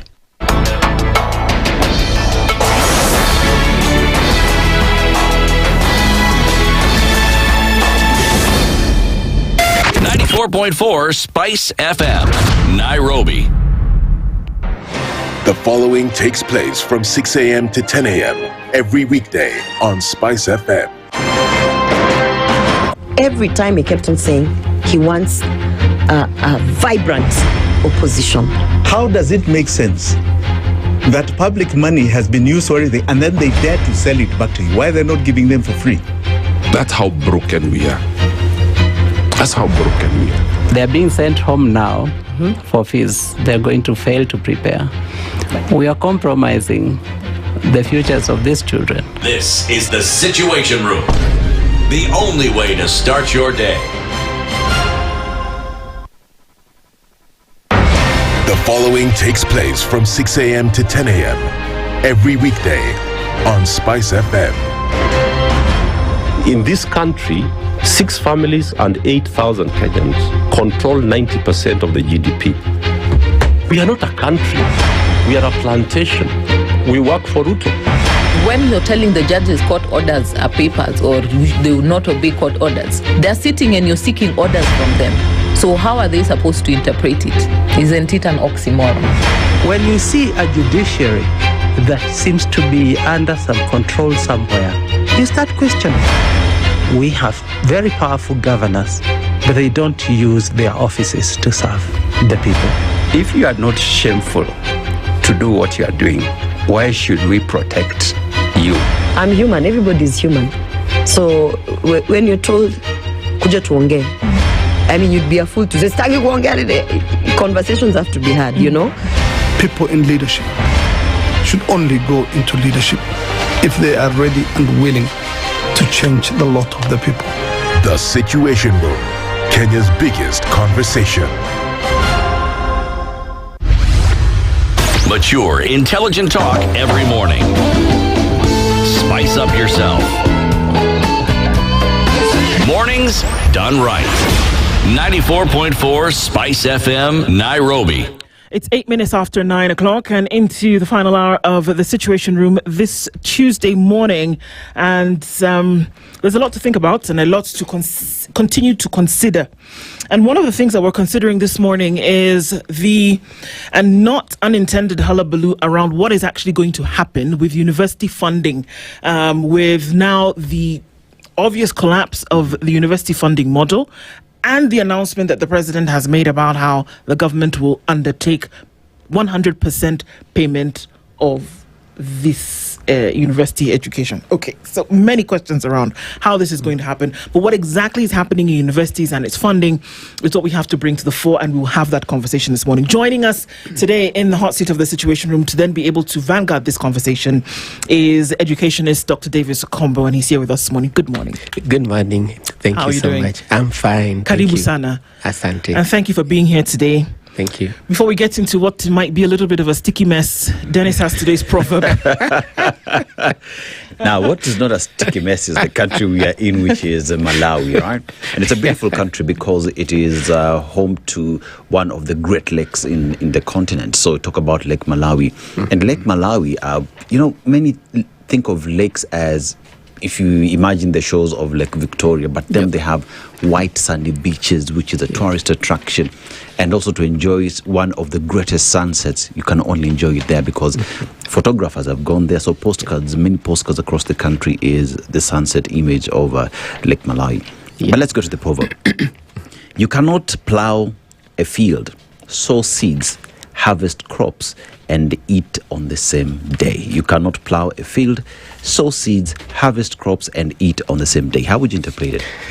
Thank you very much indeed, Dennis and Nduh, for this invitation. It's a pleasure to be back here. Now, back to Malawi. To plow and to sow and to seed and to harvest and so on requires a lot of patience. It requires a lot of perseverance. And as the Bible says, you only harvest what you sow or you have planted. In the context of today's discussion, the plowing would require a lot of investment in our public universities in terms of recruitment, in terms of infrastructure, and so on. And as we speak now, our public universities is actually in the life support, and the government is actually plowing in a state where there is no rainfall, and they sow in credit, and you really cannot expect a good outcome of our efforts to advance public university education in this country. Therefore, it is time that the CS for Education must know that we can only reap what we have sown in education sector. Dived straight into it. What we are not giving universities is money. We owe private universities billions, and when they try to follow it up, they are threatened with KRA audits. That's what's happening. The Presidential Working Party on Education Reforms began its work in late 2022 into 2023, went around the country across the different segments of education from primary through towards tertiary. We have a conversation on another day and looking at the challenges through those. But today, what we're having a conversation about is what's happening at the university level. Now, in public universities, what we are understanding is that these fees for the students who go to these universities are subsidized by government. That's what government funding does for a sector.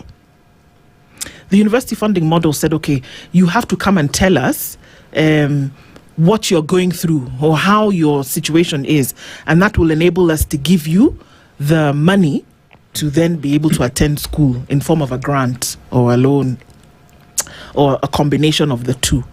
That seems to have fallen apart.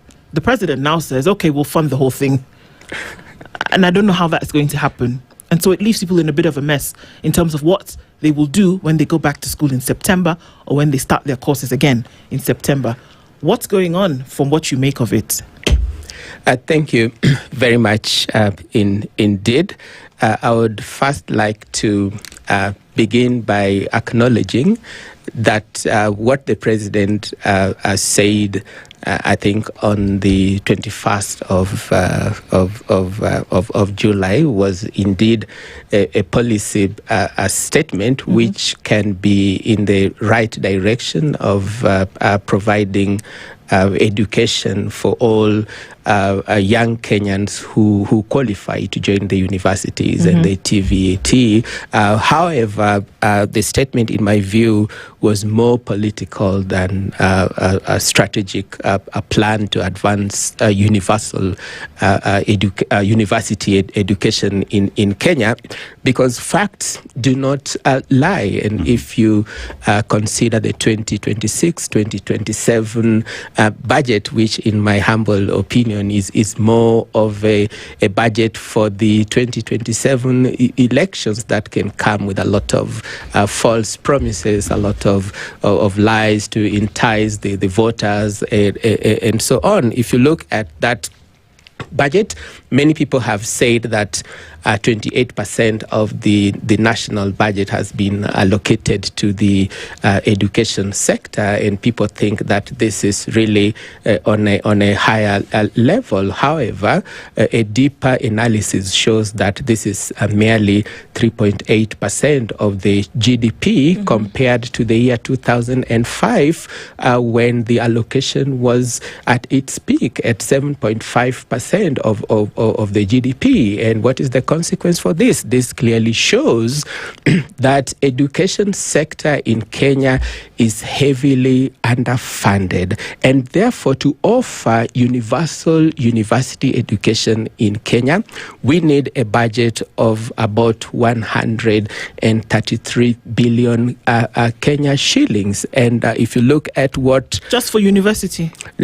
Yes, that is for the universities and the TVET. Okay. Yeah, and looking at the figures, what has been provided, we have a deficit of about 107 billion. And remember, the students are reporting from the, I think, 24th of August. Yeah. And you cannot pass laws, you cannot raise these funds within this very, very short time. And therefore, what the president is doing is simply to make a policy statement which, even interestingly, has been contradicted by his own CS for education because there seems to be lack of policy coherence. On one hand, the president makes a statement and then the CS contradicts him in terms of under which legal framework this policy would be anchored. Dr. Yeah. When we look at funding public universities, it is a budgetary question. It has to be policy. It has to be anchored in law, which the law that we're talking about at this particular point is the Finance Act. Now, the Finance Act, the law became law in June. The president is speaking in July, exactly 1 month later to when that law came to effect. As the president makes all these promises that now we will fund university education, it is backed by what law, by what budgetary allocation? Because it is a policy statement, but it has to be backed by allocations that have been passed by parliament, because that is what authorizes what then goes to universities. One looks at it and says, it is not factual, and perhaps just another political statement that is not meant to be delivered. I think I would like to state that the 2026-2027 budget has allocation for the old model of university funding for help and so on, and it did not factor the universal university funding, which again raises question on the competence of the CS of education and the education officials at Jogo House, because such a policy statement cannot be addressed by the president merely a month after the budget had passed, as if the left does not know what the right is doing, which is a big mistake. Therefore, as we speak, there is no budgetary allocation for universal university education. However, if you consider what the law provides for in Kenya, it is possible to initiate what we call a supplementary appropriation bill, which, however, is governed by the Constitution, which puts a cap at 10% of the national budget, and also the Public Finance Management Act.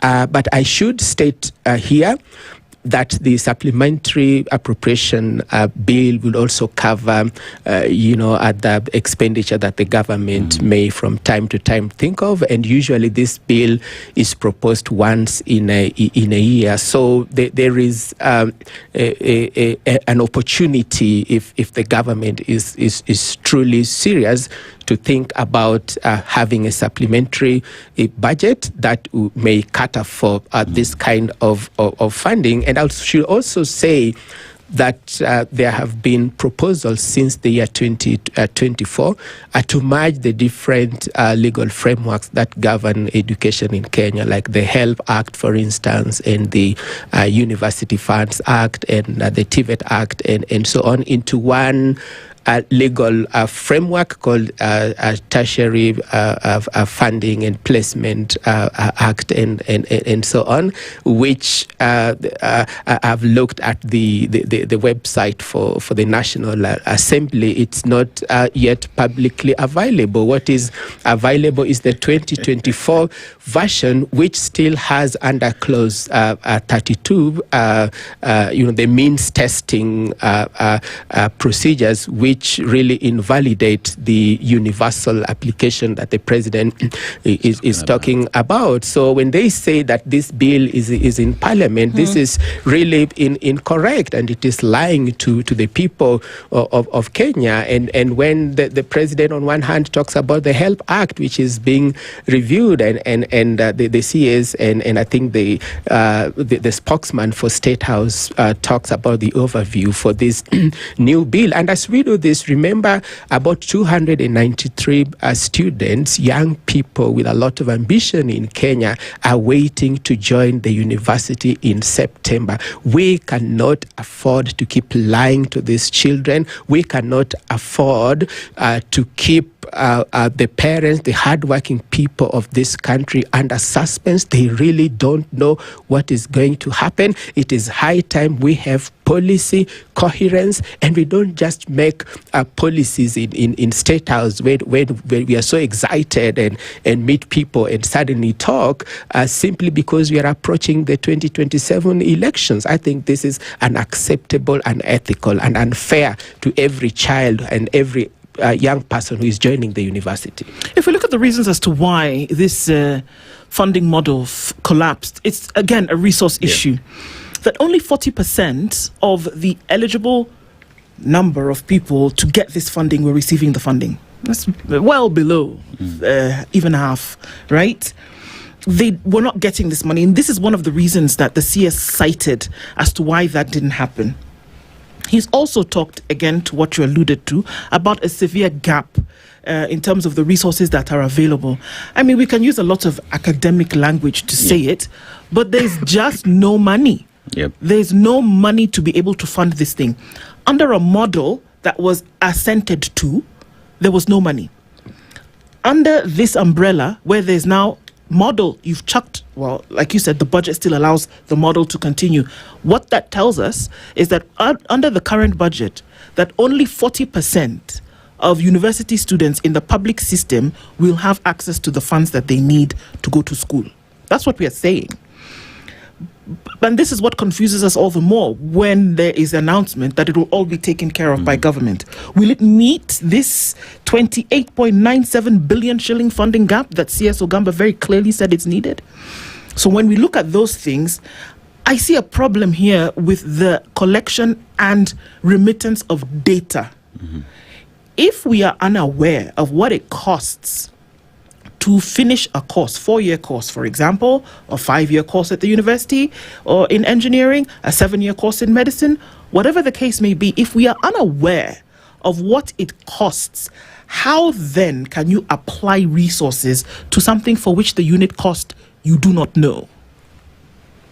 It is indeed a tragedy that as we speak, the CS for Education publicly acknowledged that he and the ministry is not aware of the unit cost of education from kindergarten to the university, which is really a tragedy and an admission of incompetence. In countries like Germany, from the time that a child is born, the public authorities make a clear plan of how this child will be educated, how public health will be financed, even to the point of when this child will die and buried. They make such clear plans. And in Kenya, we have concrete data. We know the number of children that are being born in in our hospitals. We know the number of students in basic education and also in the university. And therefore,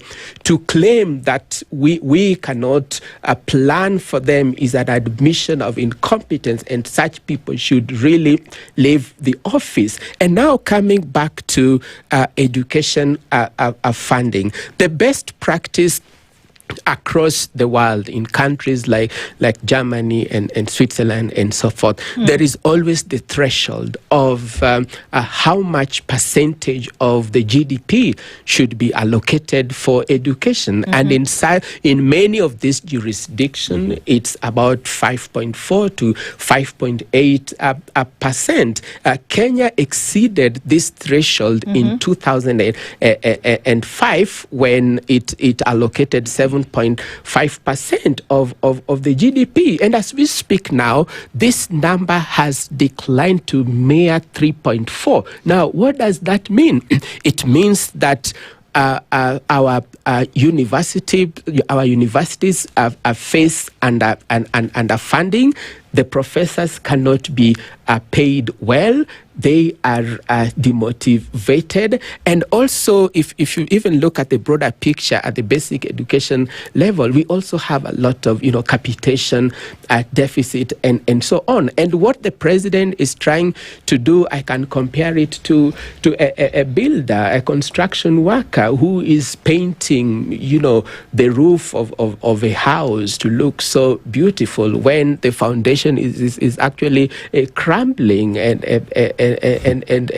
is falling apart. It is high time that we address the issue of education capitation in Kenya once and for all. And as I have always said it in this show and several platform, that there is a lot of funds allocated to the CDF, for instance, of which about 20% is meant for education. The president has a bursary scheme. Yes. The governors have it, and you don't know who else has this money. Why can't they bring all this money together into one kitty so that every deserving Kenyan young person can be able to access education? It's time that I call upon Kenyans. We have to demand accountability. We have to secure the future of our children and insist that this government must take responsibility and provide education as contemplated in the law and in the Constitution. And remember, we are moving to elections here, and these are the points voters should demand and ask the presidential candidates what their stand is. And if they cannot guarantee the future of our children, then we know how to vote so that we have a responsible government. Dr. You see, we had a presidential working party that was formed by none other than the president. And these individuals went across the country, spent public funds to give us the report on how then funding education across the country would happen, on where senior school would be domiciled. They gave us all that report that then informed decisions that then would be taken by the president. But then again, you find that one of other reasons that have been given why this funding model has not worked is because of means testing. Many students, according to the education stakeholders, are saying lied. And when it came to disbursement of funds, that was not what was on ground. But you've said that Kenya has data on how many children are born in this country, how many children are in kindergarten, are in high school, are in primary school, are in campus, are in TVET.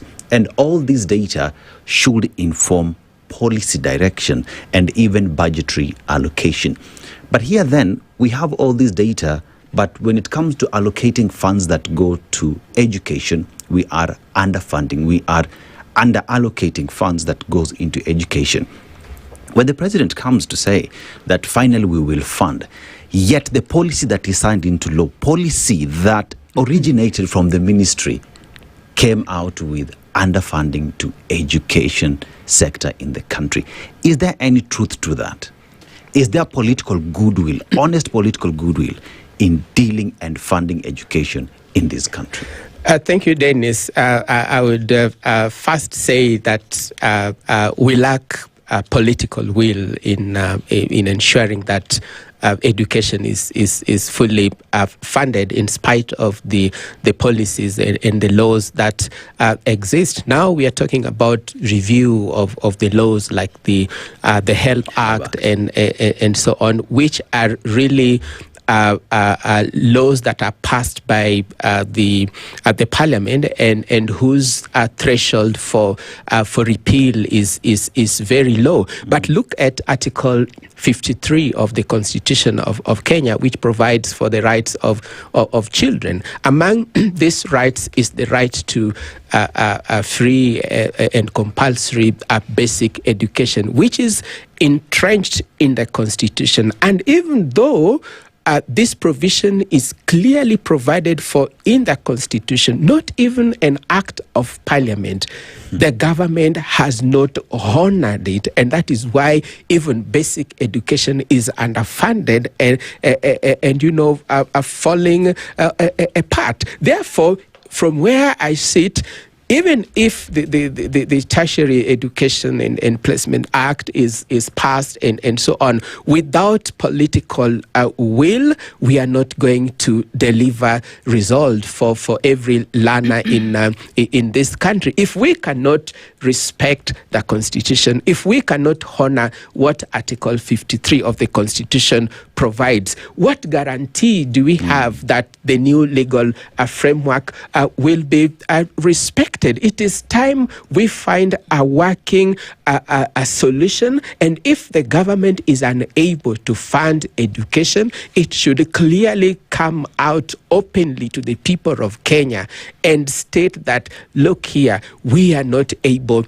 to do this. Now, if you look at the time of independence in Kenya in the 60s and 70s, the government provided universal university education, and the students would even be given what was then called a boom. They got money and so on, and our GDP at that time was relatively smaller, yet the government could afford this. Then come the 1990s, and the World Bank introduced the sustainable the structural adjustment programs, the SAPs and so on, and cost sharing came into, and so on and so forth. And as a result of this, right now in Kenya, our public universities are actually in life support with the pending bills of about 100 billion Kenya shillings. They cannot even pay statutory deductions for the academic staff, and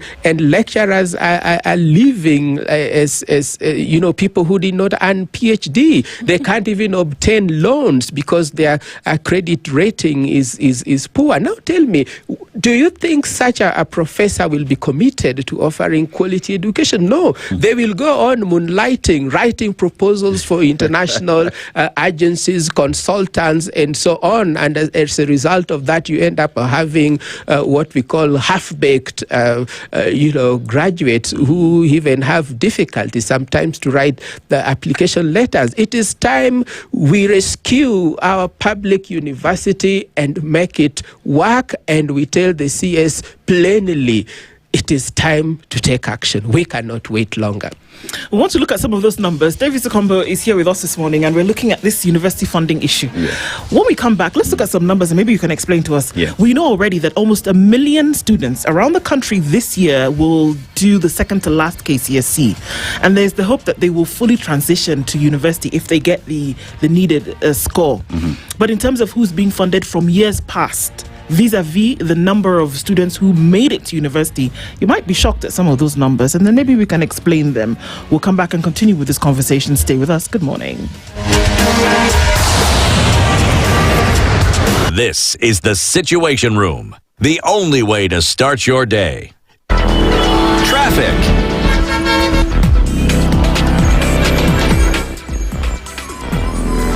All right, still busy in the city this morning. A little bit of traffic left as you are on Wangari Maathai Way this morning. Try and find your way through towards Westlands, or you might seep through Chiromo on this side. David Ojija Road has some traffic. Ojija Road, rather, has some traffic there, and it's seeping all the way through towards David Osieli. So that's busy in that little pit of the Westlands area, and traffic then coming off of the Pangani underpass out towards Muranga Road and then on towards Kirinyaga Road. Busy this morning. The CBD is where most of the action is happening now after that first part of traffic hour, and there's still some on North Airport Road, just a smidgen of it as you go towards Outer Ring. All right, more or less it's done, but we'll keep an eye on all of this. SpiceFM KE through the day on X. Mature, intelligent talk every morning. Spice up yourself.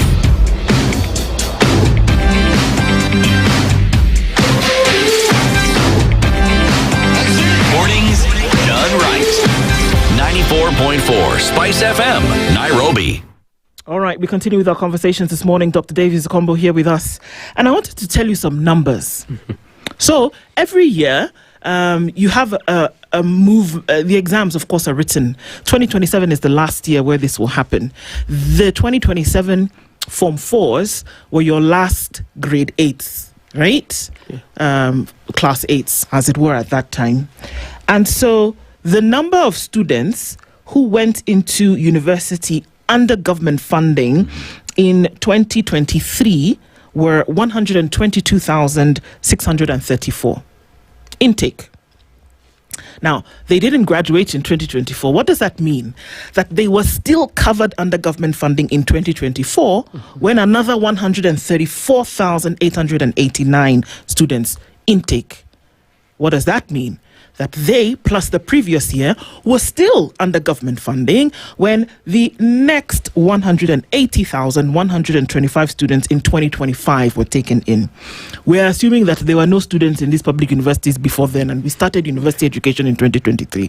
We know that's not the case, but for the purposes of this conversation, let us just pretend. Now, what does that do for us? That in 2026, there are 437,648 students under the specific model of funding, which the CS told us was only hitting 40%. So what does that mean? Of this 437,468, not even 50% of the total number of students who finished and passed through KCSE last year is being covered by this model. Not even 50%. Now, the CS tells us that 40% is where they're able to reach because of lack of resources. Keep that. HELB went to Parliament last month and said, excuse me, we don't have money. We can't do this. The rolling fund is not working. We need an injection of something billion to then be able to have this happen. Because students could then borrow money, and the assumption is that when they finish the university, they get jobs, they pay back, right? Yeah. That is not happening.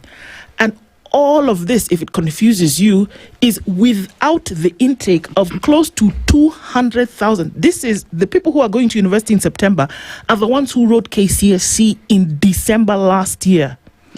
That's the number that we are adding on top of this 438, for which we are only funding to 40%. Are you confused?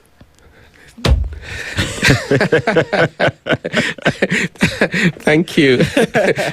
Thank you very much indeed, Nduh, and as we say, and numbers don't lie. No, they don't. They tell us the truth, and I would add you a new number. If you combine the number of JSS, that is grade 10 to 12, and the current Form 3 and Form 4, that gives us a total number of 3,479,187 students or learners, as the law designates them, and these are learners that are expected to transition to the public universities and the TVET.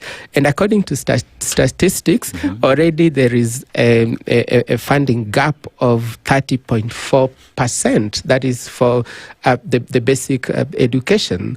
Now, if you combine that with the gaps that exist in funding for help and so on, then indeed we are right to say that our education is in distress, in crisis, and we should see this as a development emergency in Kenya that would actually require policy intervention so that we have conversations and see how we can rescue our education. You know, in development studies and so on, education is actually one of the most important foundation for development in any given country, and a country that does not invest in education would end up producing incompetent, unproductive and demotivated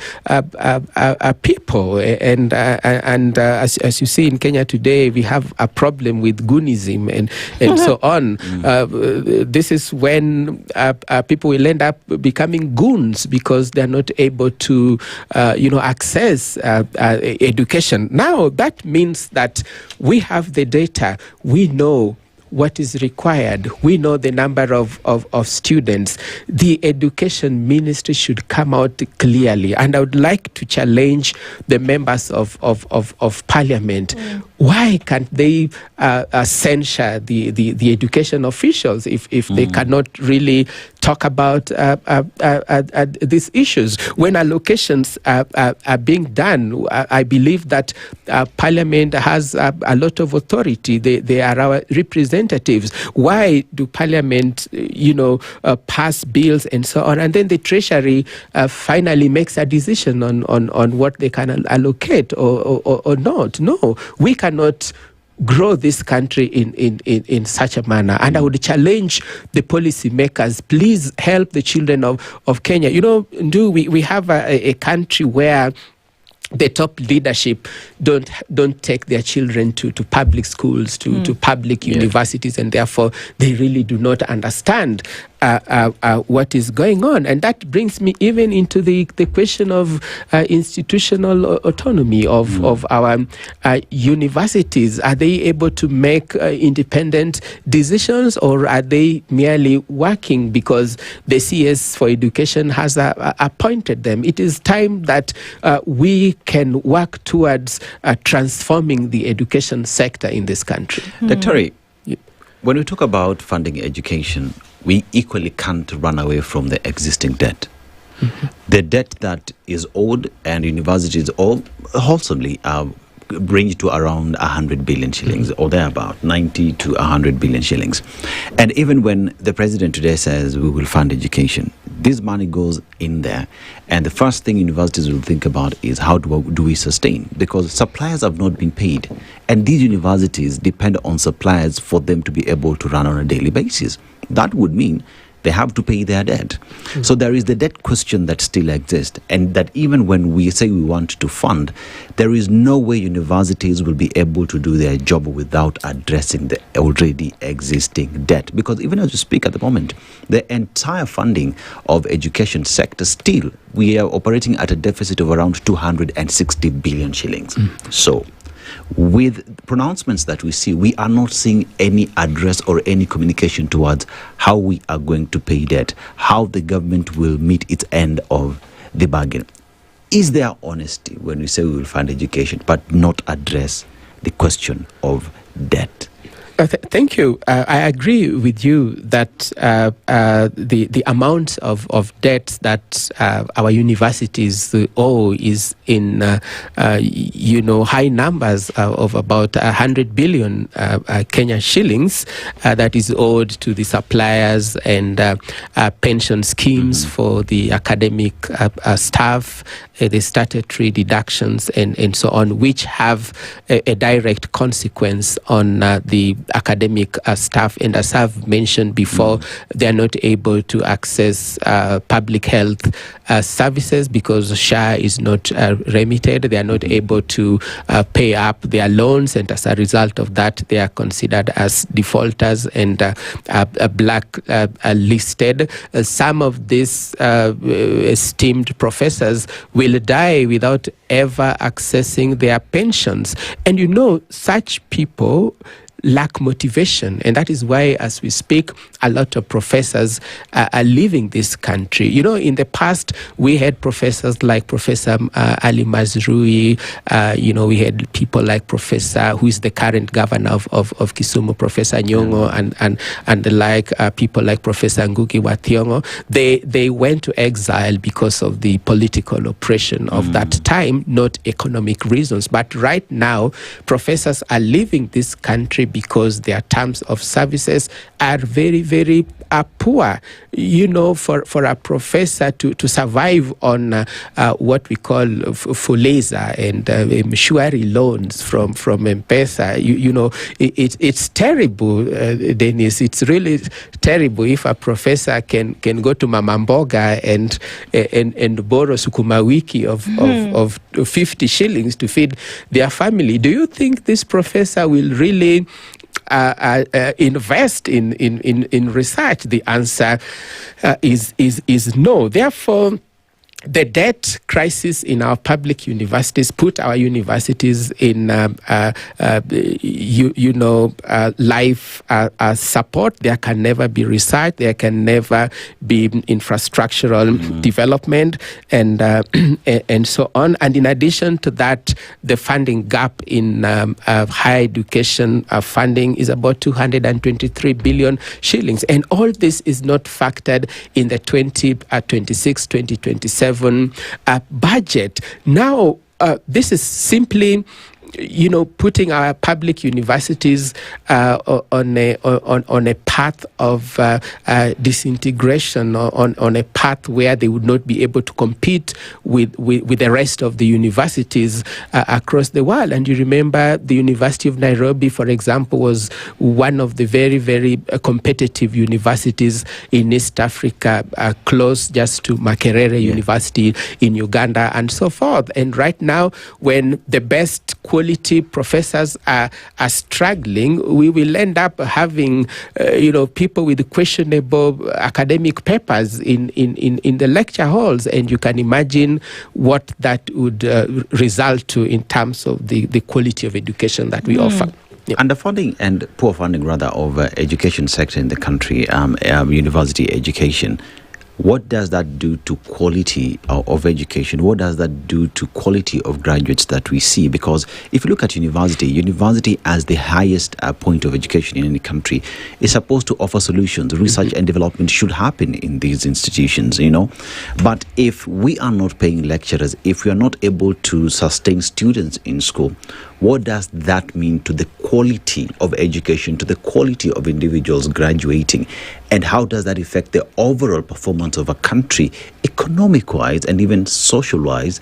Because we're just not funding education. We're not taking it seriously.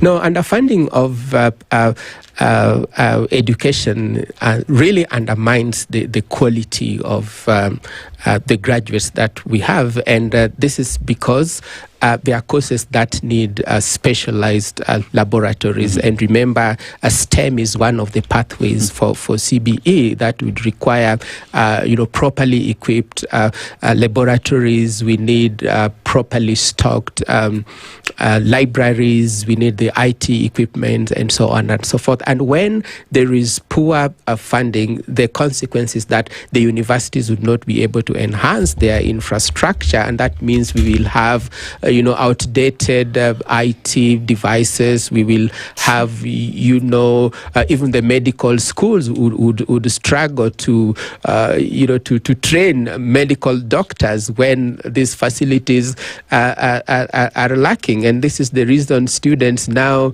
go back to what we used to call in the university Mwakenya. Mwakenya Nduh was a way of passing examinations when everything else is not working. Then you look for Mwakenya because you have no resources. When it comes to research and innovation, do you know that no student in Kenya, for instance, can apply to University of Nairobi for research grants? You have to go to other state agencies. The research funds go to NACOSTI and those others. And a lot of research in our public universities are financed by development agencies. And when they pull out, everything stops. So we have over 20 universities that lack independence in terms of research and innovation. And as a consequence of this, the quality of the training is compromised. We are not able to engage and retain the best of the academic staff. And that is why come 2027, you'll see a lot of professors leaving the university to go into the dirty field of politics. They want to become MCAs and MPs and so on. You remember even at the time of President Kibaki and so on, we had even a very famous university professor contesting for presidency because you find no value in the university. You spend years studying for your PhD, masters, and so on, writing a lot of academic articles and so on. And this is not really appreciated in a country. Finally, look at what happens during, you call it, this day when Kenyans are honored. They are called Kenyans who work hard. Mashujaa Day. You look at that list and tell me whether you'll see a professor who invented something or contributed to academic knowledge. You'll only hear about last time there was a Githeri man, for example. You'll hear of people who are doing very, very funny things. No, it is time you recognize the academic community. We are important. We want to develop this country, and this must be taken as a point of significance in this country. Yeah. So maybe a devil's advocate angle, or one that may not be so palatable. If it's obvious, it's obvious, just look at these numbers from 2023, 2024, 2025, that there is an inability, forget about goodwill, there is an inability to fund in the way in which it would be desired. So why is there the insistence on government funding at a higher education level? Is it not about time that you say, you know what, we cannot do this. We don't have the resources. The resources are not even spread thin. Sometimes you're thin layer. The thin layer is not there. So is it not time to say, you know what, let us re-look at this thing? Because we know that state universities are just that. They're state universities. That means they're partly owned. They're parastatals. There are some which are actually standing as parastatals today. Yeah. So they receive some element of funding, but it is clear that you cannot across board. And it's about time that if you're going to say follow a model, follow the model of some universities in other parts of the world, whereby you have own source revenue, you are mastering in literature research, and that you're making sure that you essentially, quote unquote, sell your expertise for funding. Is it about time that we said, well, don't depend on the state because this donkey is too heavily laden? I think I would categorically state that it is possible to consider education capitation in Kenya and make it work if our budgeting process can be inclusive, and if the members of parliament can listen to the voices of people. I believe we can find a way of funding not only university education but also basic education in Kenya. As to your question on whether the universities need to be very innovative and raise funds and so on, this is significantly undermined by the lack of institutional autonomy in our public universities, in which case the councils are appointed by the CS for education. And imagine a council that is supposed even to interview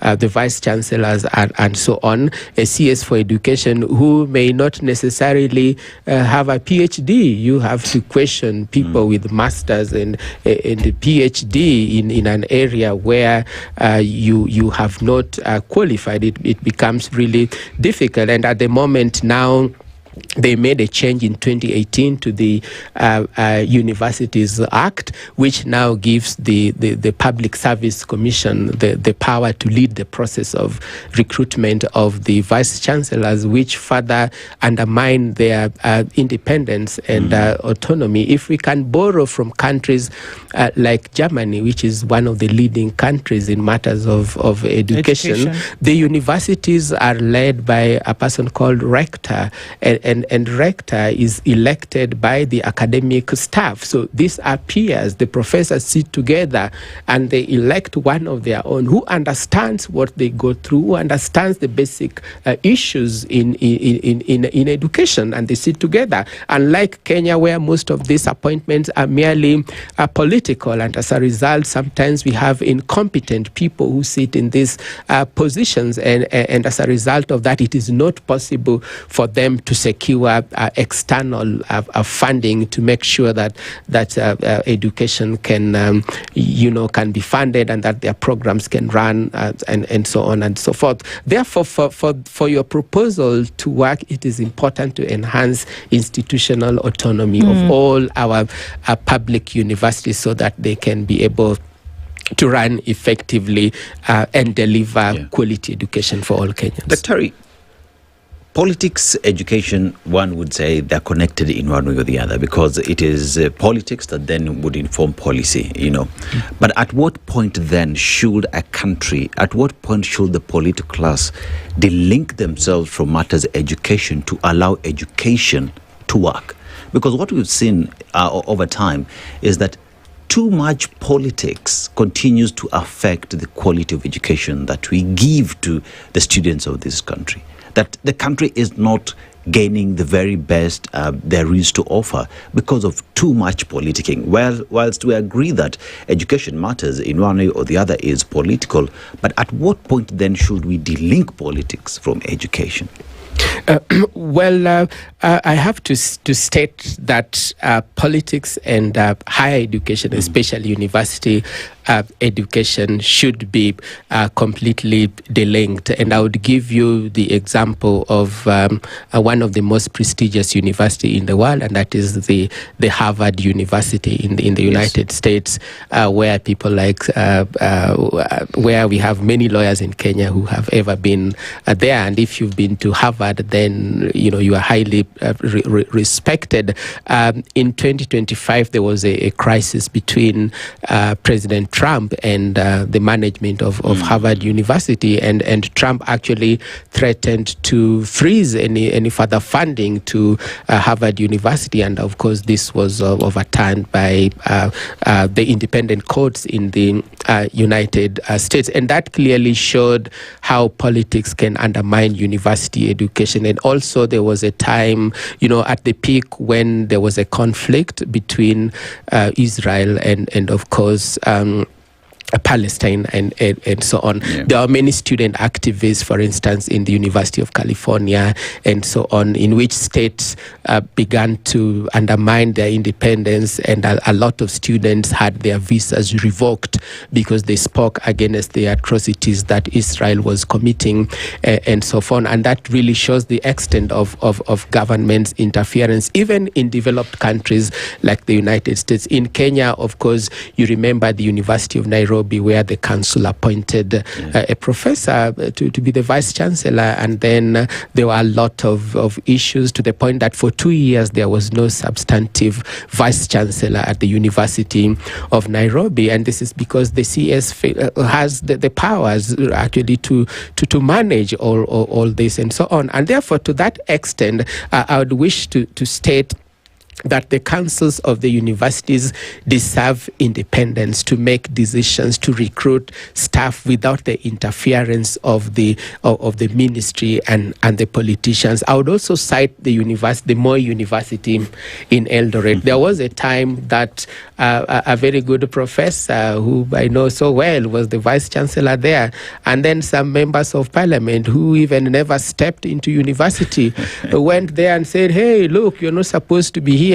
We need our own. We need our own to sit here and manage staff." So they evicted this distinguished professor. And you know the result? One of the private universities here in Nairobi recruited him. It's one of the most prestigious universities. It trains a lot of journalists like you. And they went there, and miracles are now happening in this university. So all this political interference are not necessary. Let the experts, let the experts run the universities, and politicians do their own politics the way they do it. It sounds as though there's a lot of work that needs to be done. And there's a lot of consideration that needs to come into play here. That are there enough resources to fund education, as some countries do, whereby tertiary education is free?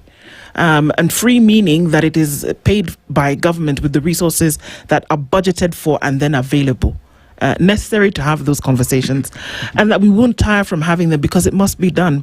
That there are those who are in the waiting, that there are those who are coming up. December is knocking around the corner, and come September next year, you're going to add another, 200,000 students are being added this September. That number will increase next year.